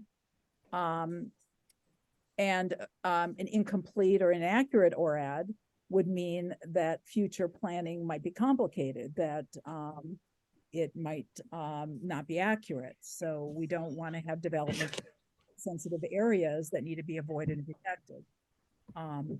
And as we were advised by town council back in 2022, I'll just remind the commissioners, during the public hearings for some of the ANRADs, if something exists on the property and was not reviewed at the time of the ANRAD, it doesn't mean that it's not a protected resource area. It still must be identified. So if a resource area was reviewed and delineated and the commission approves that delineation, then that delineation is locked into the ORAD. But if the commission didn't review it, if the applicant did not delineate something and ask the commission to review that delineation, but it exists, then it still must be delineated before development activities could impact. I don't know if this is ringing a bell to everybody, but we had this whole discussion about subsurface streams under the bylaw and the fact that those were not clearly defined in our bylaw regulations, and our town council advised us to develop regulations to define them. And in some of the subsequent ORADs, we made it more explicit, but it is explicit in any of the ORADs, because if you look at the ORAD form, the Wetlands Protection Order form, it says that if a resource area is not delineated, it doesn't mean it doesn't exist. So it's really good to be accurate. And we do know that wetlands change over time, and we've been experiencing this even recently in Shutesbury with some projects where there's been surprising changes. So under the Wetlands Protection Act regulations, in order to approve an extension, the applicant must certify by an expert that the wetland delineations are still accurate and that they've been inspected. So an expert being a wetland scientist. So that's one of the requirements under the Wetlands Protection Act. One of the other requirements is that ORADs need to be recorded at the Franklin Registry of Deeds. And when we inspected the Franklin Registry last week, when we received these requests, we did not find that these particular two ORADs had been registered. We could find no evidence of a recording, nor had any evidence of a recording been submitted to us. So these ORADs have been in place for 3 years. And as far as we know, they've never been recorded, which is concerning. The third issue from a regulatory perspective under the state law is that there are certain kind of standards for when you might consider extending an ORAD. And one would be that there's been no work begun on the project. And secondly, that there's no evidence that things have changed and there's no reason to think that the ORADs are no longer accurate. And thirdly, that there hasn't been any non-compliance with the order. So, and sort of parenthetically in all of that is if haven't been any regulatory changes. So a good example of this would be, let's say, you have an ORAD and then natural heritage maps some area as priority habitat in the interim period. So that becomes a protected resource area under natural heritage, and you would want natural heritage to review the ORAD. That might be an example perhaps of where a regulatory change, because some other regulatory body has changed their regulations, might have an impact. So I am concerned about some of the facts in this particular case, and I'm just going to lay out some of my concerns. One is that it was never recorded, which clearly, is a violation of state law, as far as we know. Secondly, we want to really make sure that if our definitions of resource areas have changed, that whatever ORAD is current has the most accurate definitions that are most up to date for how we're defining resource areas, because that provides the most regulatory and permitting clarity for both the applicant and for us. We don't want to be missing some resource areas that were just never delineated.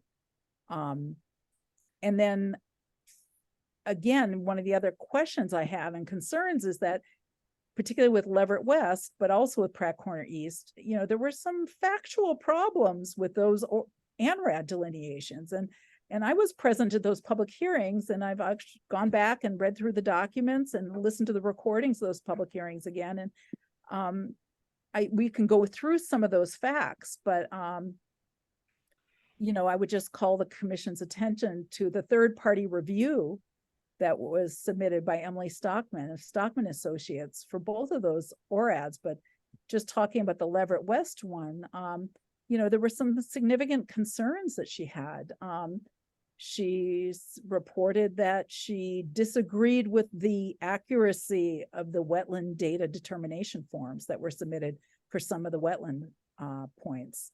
That there was a suspected vernal pool that hadn't been delineated, and possibly an intermittent stream with a culvert that hadn't been mapped. And so I'm troubled about those particular facts, because I think that they suggest that perhaps a new delineation would be in order.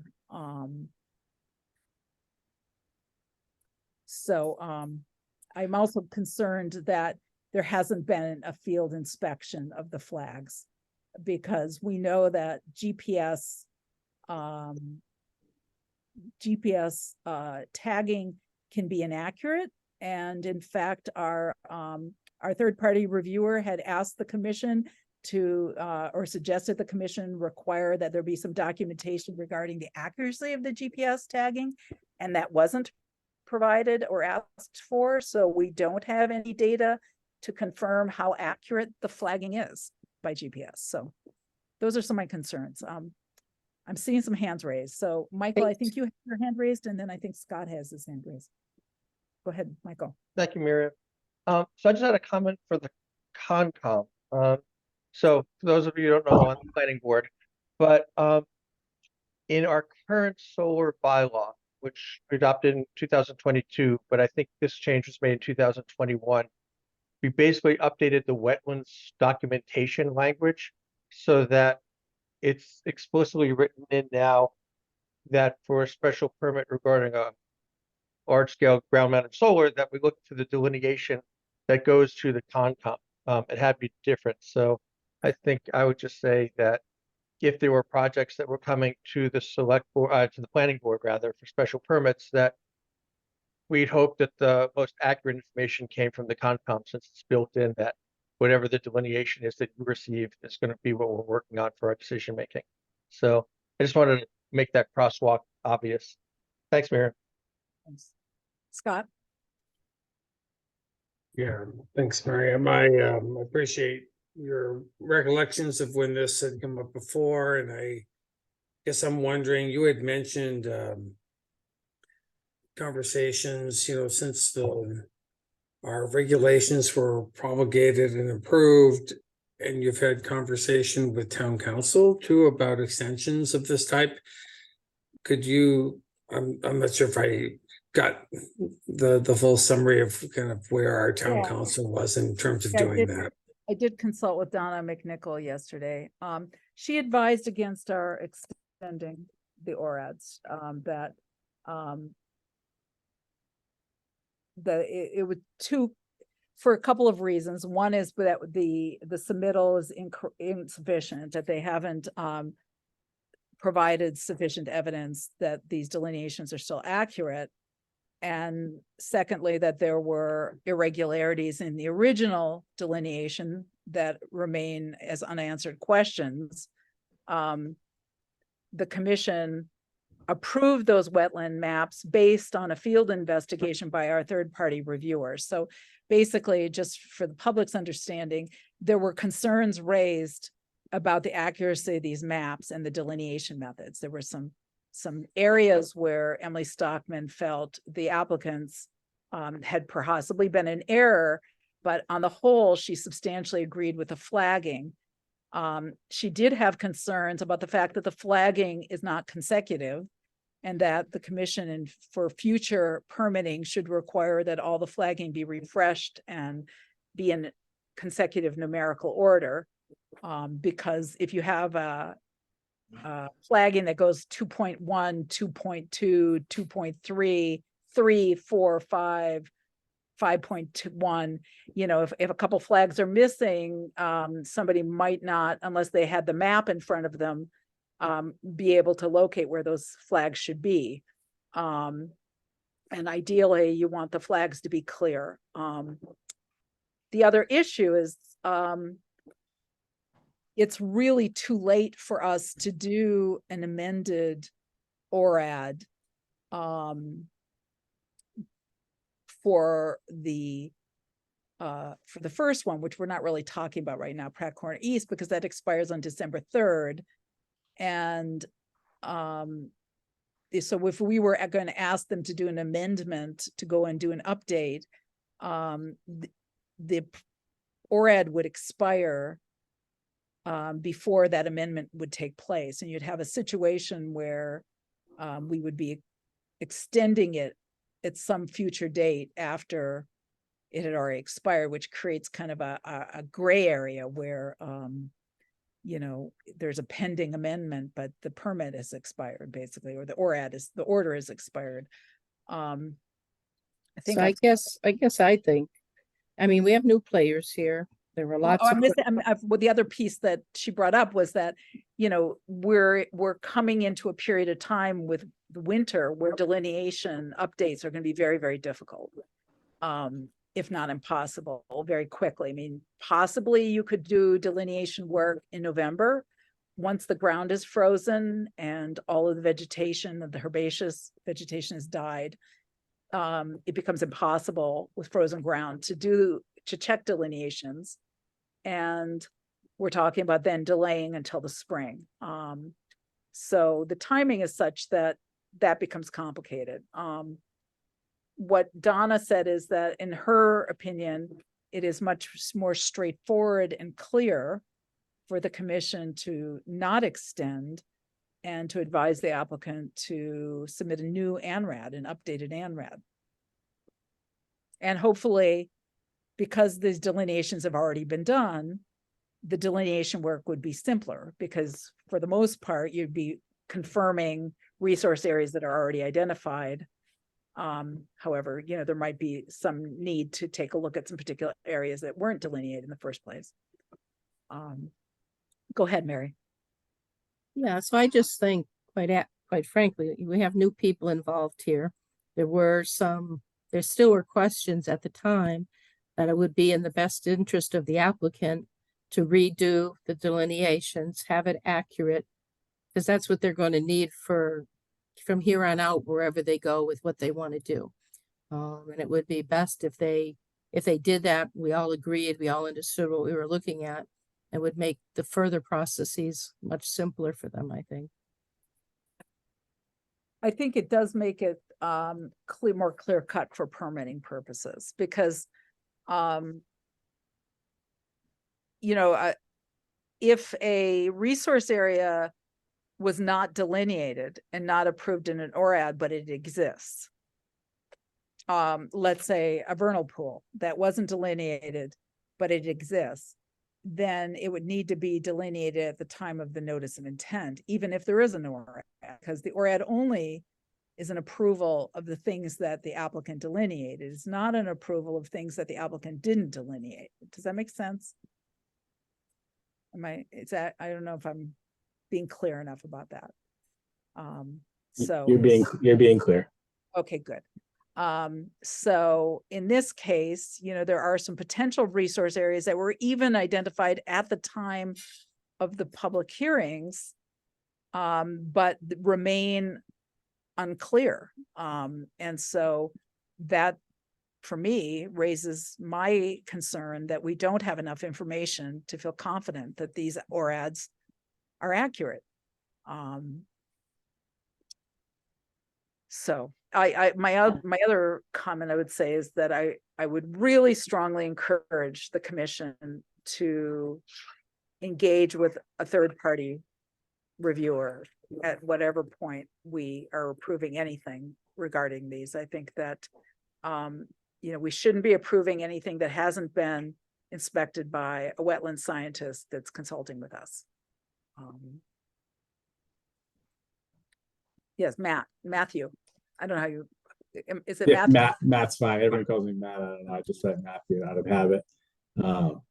You had mentioned there were concerns with the accuracy of the delineation. I just want to make sure I'm understanding what you're saying. It's not necessarily the wetlands that were approved on the ORAD. The concern is associated with the potential that there's other resource areas out there that have not been delineated. Is that No, my they're understanding correct? both. They're both. So, I mean, I can go through with some of my concerns. I've taken some notes. I could get a little bit more down in the weeds, but for Pratt Corner East, we're kind of mishmashing. I'm going back and forth between the two. I hope that's okay with me. Yeah, I'm more curious. I'm just trying to understand. I'll show you what my concerns are about, because for Leverett West, the third-party reviewer said she disputed the accuracy of some of the wetland delineation determination forms. So that is part of the written record for these delineations. It's part of the data. It's not just the maps that we refer to, though the maps are what we're talking about, but it's also the underlying data that supports those. And she did not believe that all of them had been accurately completed. She was disputing them.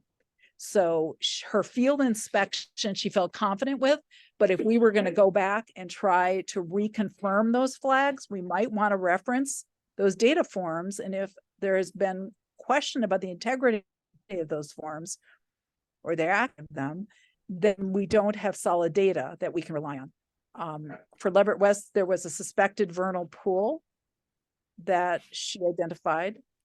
And there was a possible intermittent stream with a culvert that was not mapped or characterized. So those are just 3 examples. For Pratt Corner West, there was a whole and I don't know if you understand the whole history of it, but the maps changed significantly after the third-party reviewer went out and looked at the properties. She found significant errors in the delineations and required or recommended that TRC redraw these delineation maps. For the Pratt Corner East project, there was a large isolated wetland that was identified. However, by the time the public hearing was closed, the applicant had never given us the wetland determination data forms for that isolated wetland. And there was a lot of discussion. It's in her written comments. And there was a lot of discussion at the public hearing, at the closing last hearing, about the lack of these data forms.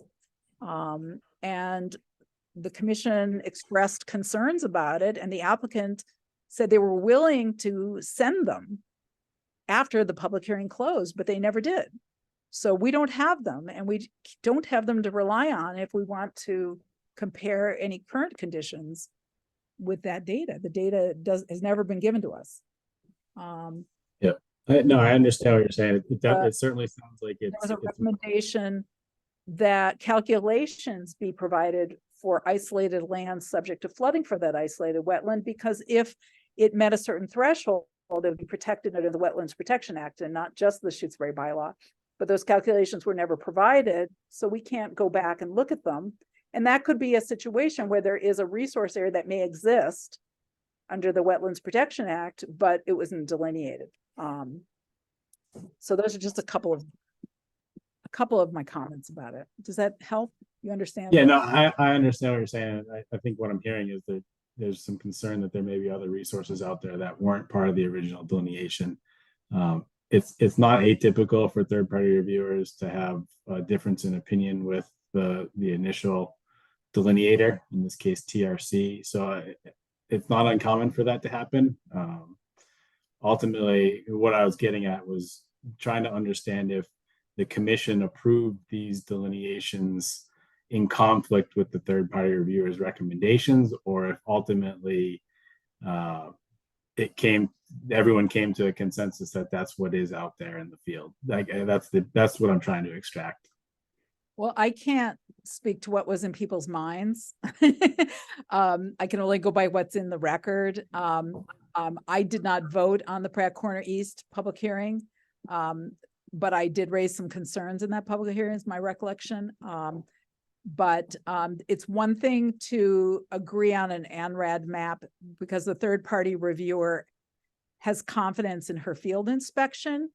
It's another thing to extend after 3 years to then extend that delineation, trusting that that field inspection that happened 3 years ago is still accurate. And given that there were concerns with all of these other factors, I have concerns. Not trying to be obstructionist here. We certainly we appreciate the feedback. It's definitely helpful, especially as someone who's newer to this situation with these projects and in the history of them. So it's helpful to get the feedback from you and the commission. I'll tell you my experience with Emily Stockman, who we've used many, many times, is that she is very careful with her words. And she doesn't put anything into a report unless she really wants the commission to pay attention to it. Yeah, I know Emily pretty well. So I pay a lot of attention to what she says, and trust that, she would not be telling us something unless she really wanted us to think about it. So looking back at those reports, I feel there are unanswered questions. Well, I also recall that, there were issues with some of the numberings of the flags, and I believe that anything that went forward was going to require those to be redone so that when the project moved forward, they would all be corrected, rather than making somebody go out and reconnect them another time before it's all done. I think the agreement was that they would do that at the time of anything else occurring. So I think we added that in some of the ORADs, the later ORADs. These two that are expiring are the first two that were issued. And, if you look at these ORADs compared to the later ones, the findings are really limited because I think that, our thought process around this evolved. But I think we did include that with some of the later orders that we wanted to, the applicant to note that the flagging would need to be refreshed in the future. And also that if there was a resource area that was not reviewed, that doesn't mean it wasn't delineated, that doesn't exist. That, this was not, an ORAD shouldn't be interpreted as being an exhaustive list. If something wasn't reviewed, it's always at the applicant's discretion what they ask us to review. And if they didn't delineate something, then we wouldn't review it. Yeah, Mary, to your point, a lot of times in projects I've worked on in the past, where we've had an ORAD and then years later come back in for a notice of intent filing, most commissions do ask us to reflag so they can understand where the resources are relative to the proposed work in the field for a site walk. So that's a fairly common request that you're pointing out. Thank you. All right. So I think, commissioners, do you want to have more discussion or do you want to go through kind of what the regulations are in more detail? I've written out a document with all the regulations laid out and some findings that we could look at so that we could make a determination around this request. Should we go through those? I think we should move on. Okay. I think we should move on too. Right. Yeah. Well, then let me pull up those documents. Let's take Leverett West first. Let me pull that document up. And where is it? Give me one more second. Or at extension determination. So the recommendation from council was that, we kind of lay this out the way we do with permit decisions where we have findings and we lay out the facts underlying our decision so that it's clear what the basis was, our decision making. So I'll just go through this. And the next one will go faster because it's similar. On April 23, 21, the commission issued an ORAD for Leverett West. This ORAD was issued for 3 years on April 23, 24. On 11/1, we received this extension request. The abbreviated notice of resource area delineation review was conducted under both the Wetlands Protection Act and the bylaw. And the commission reviewed and approved jurisdictional resource areas protected by both. Per the findings contained in that ORAD, the commission did not determine the boundaries of any resource area not specifically noted in the document attachment for ORAD at ZF 15. So that's what I was saying before. That, you know, if they didn't approve it, it doesn't mean it doesn't exist. This order does not, however, determine the boundaries of any resource area, that should be capitalized, or buffer zone. Oh, actually, I'm sorry. It isn't capitalized because that's actually how it's written in the form, or any buffer zone to any resource area not specifically noted. And then here I've just quoted what the regulations are under CMR 10.00. So this is just 10.056. I just copied and pasted this. These are just the regulations that I just kind of summarized earlier, and 10.056D and 6G. So this is all those requirements that I mentioned before. And then under the bylaw, our bylaw is a little unclear about ORADs because it doesn't mention ORADs, but a resource area delineation is included in nomination. ORAD could be considered and is considered kind of similar to an RDA in that sense. It's a request for a determination, a type of where the jurisdiction of the commission lies. So I just quoted this section. And then our new regulations, subsection 15.1 under Article 5, a determination of applicability or ORAD shall be valid for 3 years of issuance and may not be extended or renewed. The applicant has not provided the commission with proof of recording of the ORAD at the Franklin Registry of Deeds as required under 10.056G. And then because of environmental conditions, resource area boundaries fluctuate.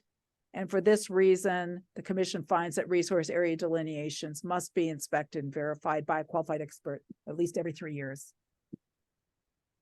Flagging in the field must also be inspected and routinely maintained in order for an ORAD extension to be considered. So,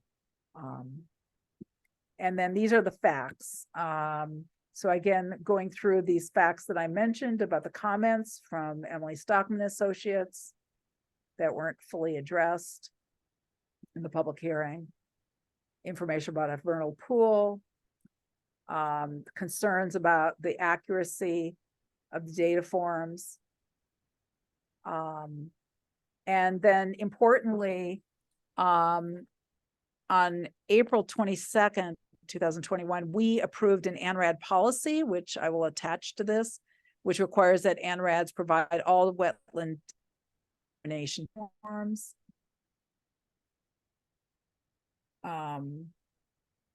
While the commission approved this wetland boundary based upon a third-party review, the document and concerns about the accuracy of the wetland determination forms relied upon the original delineation, making it impossible for the commission to assess their continued accuracy. If we don't have data we can rely on, we can't compare it with current conditions, basically. The applicant has not provided us with a credible information from a competent source, namely a wetland scientist who has personally inspected the flagging on the site and reviewed all the data. And since the issuance of this ORAD, we've adopted updated bylaw regulations with updated definitions and delineation standards. So based on the facts and applicable statutes, the commission denies the request. The applicant at its discretion may submit a revised and updated ANRAD or provide a resource area delineation at the time of a submittal for an application for work. Okay. Any edits? I don't think so. Matt? Just one quick comment on the providing, I think it was like the third to the last bullet about the credible information provided. We're hearing that request for the first time tonight. So it seems like the finding of facts, that particular bullet feels out of place. I think is probably the simplest way to put it, given there was no request for us to provide any additional information until this evening. Well, it's a requirement in state law, so we expect the applicant to understand what the requirements are. The state law says, you know, a competent expert. So, you know, yeah, my read on this.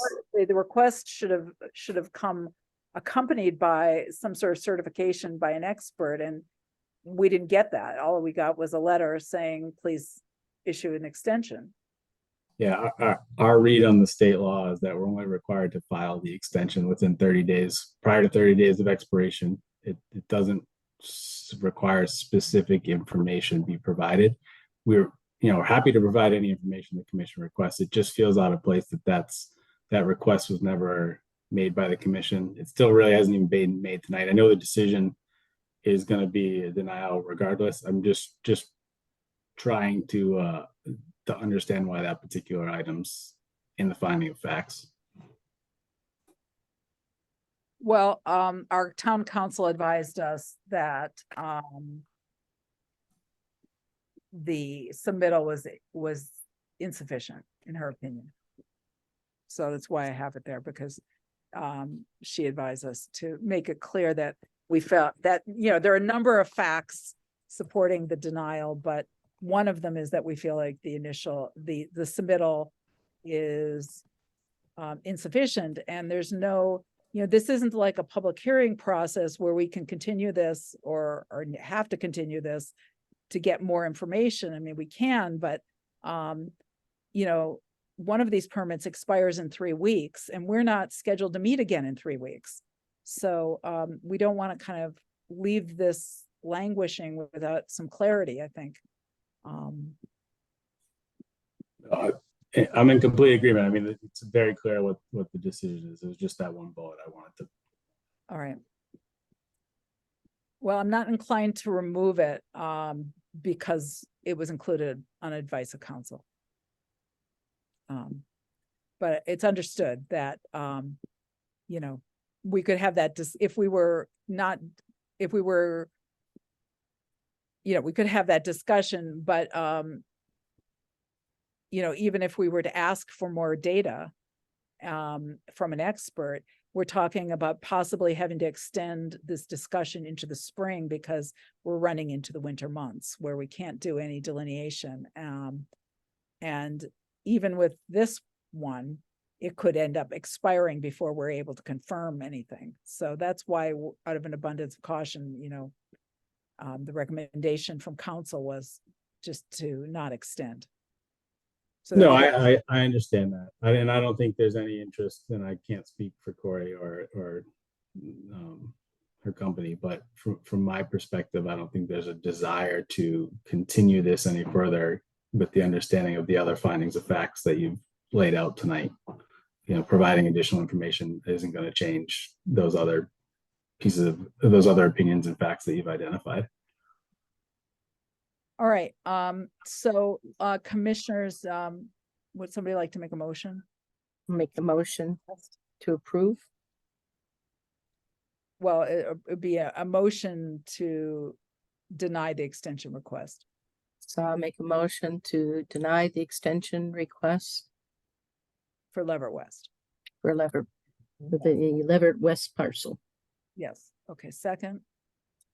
I'll second. Okay. David, Aye. Defont, aye. Khan Aye. and Wilson. Aye. Okay. So I think the discussion will go faster around the next one since we've already kind of talked these issues through. So any discussion before we look at that determination? I think we've already said everything. So one thing I will say is that for tonight, and Beth, do you want to say something? Or do you want me to review? our Oh, discussion? yeah, no, I need to recuse myself from Pratt Corner East tonight, just because of my employment with the town of Amherst. And it's within the watershed, the drinking water supply watershed. So I'm going to recuse myself. All right, so I'm gonna throw this one up. You see it? All right, so this is a little different facts. This is this permit expires in 3 weeks on December 3rd. All of this is the same language. The facts are a little different in this one. So in this one, there were actually more comments that were unaddressed than there were with the Leverett West one. And it it was the case that TRC responded to more of her concerns and addressed them with the later ANRADs than with this one, because this was the first one that was approved. And again, there was a wetland that the data forms were never provided.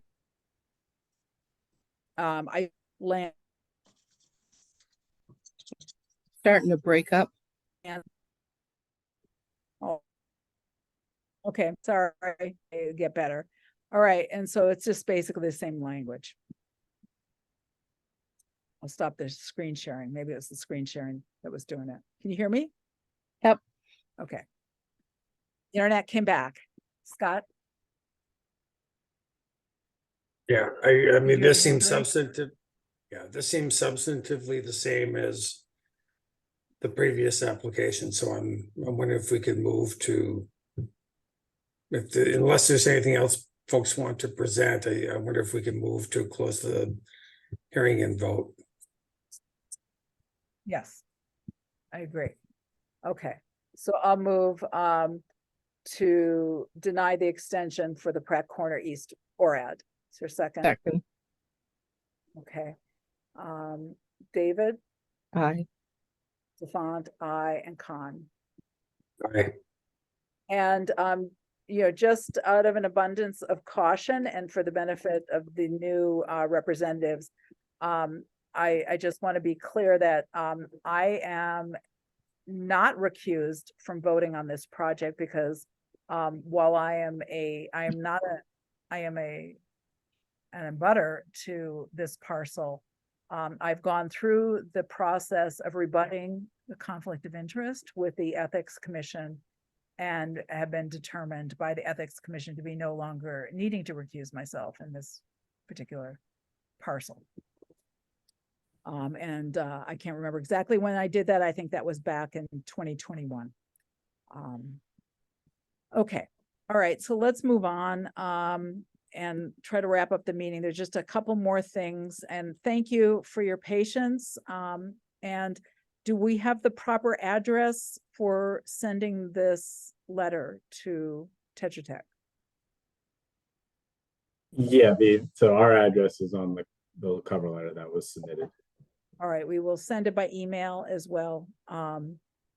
Appreciate it. I would just say that, we would really like to make sure that all of these ORADs are recorded. Even the ones that are expiring should still be recorded, in my opinion. We would hope that that would happen at the registry. Madam Chair, will a copy of those finding of facts be included in that email to us? Yes. Yes, Okay. that's what we would be sending. Yes. Okay, Great, thank you. All right, Sorry, do you mind just quickly on the recordings have I'm sorry, what? answering responding to Miriam's comment about the recordings, Corey? Yeah, we'll have to talk about that internally. Whether we'll seek to extend those or not. Can you explain a little bit about recording those, Madam Chair? You have to go to the Franklin County Registry of Deeds in Greenfield. And you pay a fee and they're attached to the deeds for these properties. And so then they become permanently attached to the deeds. Okay, we'll discuss that among our team. We'll keep an open mind. And we will send you an email no later than the end of next week to let you know about that exercise for the remaining. It is required by state law. Great. Isn't there an expiration date for that though, after it's been after the ORAD is sent out? Isn't there an expiration date for that to happen? I don't know if you, after the ORAD is expired, but it's supposed to happen within 30 days of its issuance. So it's been 3 years and it hasn't been recorded. Yep. Yeah, we'll discuss that.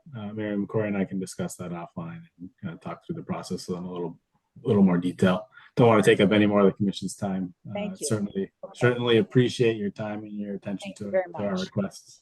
Thank I you. look forward to working with you guys. Thanks. Same here. Sure. Okay. Take care, everyone. All right, thank you, everybody. Have a good evening. Okay, let's just wrap up. We got just a few more minutes. We have the draft minutes for August 10th to consider. Has everybody looked at them? I didn't see anything. Okay. We can motion to approve. Second? Second. David? Aye. Defont, aye. Con? I don't know, were you there, Scott, that one? I think that I was, so aye. And Wilson? Aye. Okay,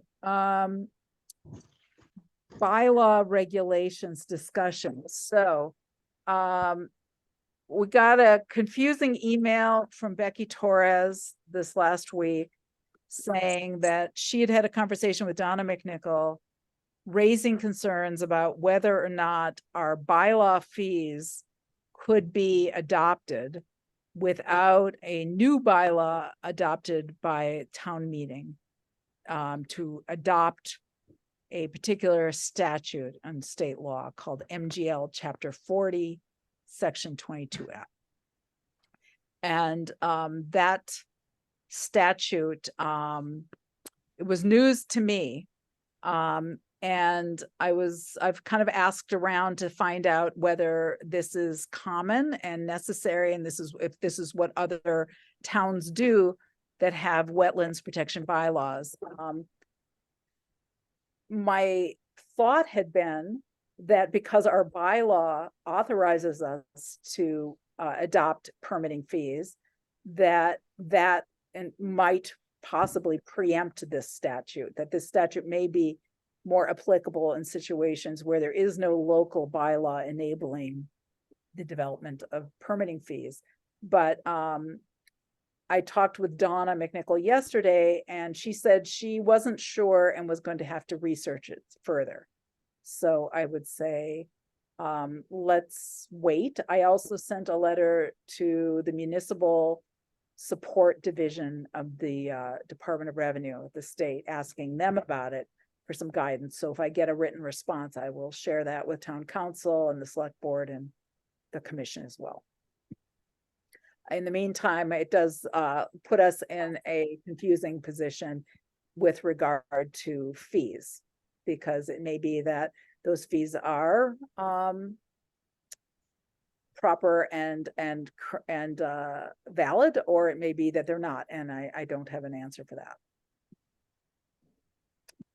So we'll just have to stay tuned for that. Next week on the 15th, I just want to remind everybody on Wednesday at 6 o'clock, we are meeting to talk about our new bylaw development activities. And really important for everybody to come. I'm going to be sending out a draft for everyone to look at, and I'm going to put it up on our website. I'm sorry, Carrie, you have your hand raised? Yeah, I wasn't aware of this meeting, so I'm not sure if I'm going to be able to attend. Okay. So we're gonna, it's a working session to work on, talk about the bylaw. We're not gonna entertain any other business that night. So Janice Stone and I have went through a draft of our current bylaw in which we edited and incorporated all of the edits that we thought might address the concerns raised by Gregor McGregor and some of the other reviews that we got, legal reviews we got back earlier this year.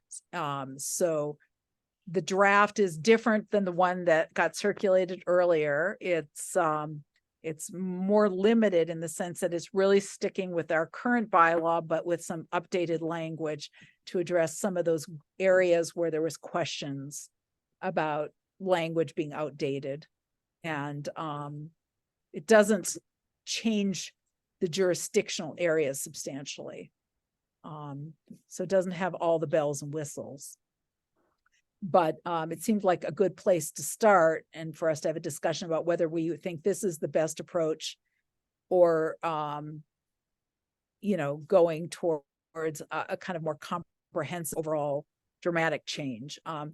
And I just want to, I think I sent out to everybody a side-by-side comparison between our bylaw and the MACC model bylaw that shows that, a significant amount of the language in our current bylaw has not changed. The recommendations have not changed.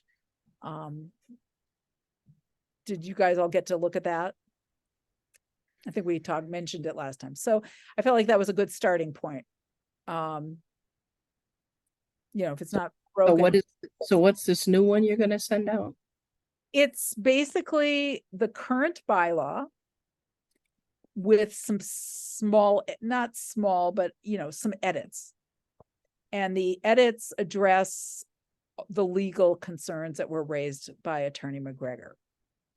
And so the changes are all highlighted so you can see where the language was changed. So I sent you, you guys, I sent you a document that has the current bylaw and you can compare it with this one and you can see exactly what was changed. It's color coded, so you can see the changes. Okay. My thought is that perhaps this is the best approach rather than, to get the bylaw kind of in the best possible shape that we could have it be in. And then in the future, if we want to have further enhancements, there could be another revision at some later point.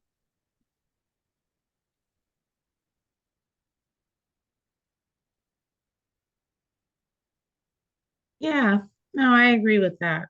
That at this point, there seems to be a bit of a rush on getting this thing done and out there. And I think, like you were saying, we really look at the differences between the MACC and the current one, which you've color coded, and put something together that is, is basically what we need at this point. Don't get too fancy. Yeah, not fancy. So I think that public knowledge and awareness is really important in this, and particularly given that the town is talking about having a special town meeting in January. So, our opportunities for public hearings may be rushed. So what I'd like to do is put these documents up on our website so that anybody who's listening to this and wants to see what we're talking about will be able to see what we're talking about. And then we'll have this discussion next next week. But, you know, the select board told us to do our homework. So I want to make sure that we're really do our homework and read this stuff through and, you know, come prepared to roll up our sleeves and really have a thoughtful discussion based on our having read things through carefully next week. Okay. All right. You guys got your assignment. Okay, can we go? Can we go? I'm sorry for the yell. My cat, my husband just got scratched by a cat. Okay, so 3 quick things and then we're done for tonight. Site visit follow-up. So we went out and looked at Pratt Corner Roads at 678 Pratt Corner Road, which was an follow-up to an enforcement order. And Mary, I think it was you and me, right, Mary? Yep. And it looked like it was doing well. It was very wet. And then Mary and I went and looked at January Hills Road, 27 January Hills Road. And Mary, do you want to just share what your thoughts were about it? Yeah, it's where they want to pave the driveway, because they it keeps getting washed out. Which is fine for me, it's fine as long as they address how the water runoff is going to still occur. Because just because you pave it doesn't mean the water's not going to continue to run down it. But they still do have issues with that. So I think, you know, maybe a follow-up letter, if you guys are okay with me drafting and sending a letter, just saying we went and looked and we are requiring that they submit a notice of intent for that. And we want a time frame for it. That sound all right? Sounds good. Yes. Okay. And then 244 Baker Road. 84 January Hill. We got 84 January Hills Road. That is a deck project that has a wetland in the vicinity of the deck. So the recommendation was that they submit an RDA. And 244 Baker Road, we went and looked and, you know, things are stable. They've got erosion controls up. There hasn't been any further removal of beaver dam material. And, you know, so the recommendation is just that we, you know, follow up in a month and just monitor for a little while. All right, is that good? It's great. Okay, and I think that is all I've got for tonight. And we're gonna end early at 9:45. Early? So we don't meet, so we won't be meeting again until the second week in December. December, we typically only have 1 meeting a month.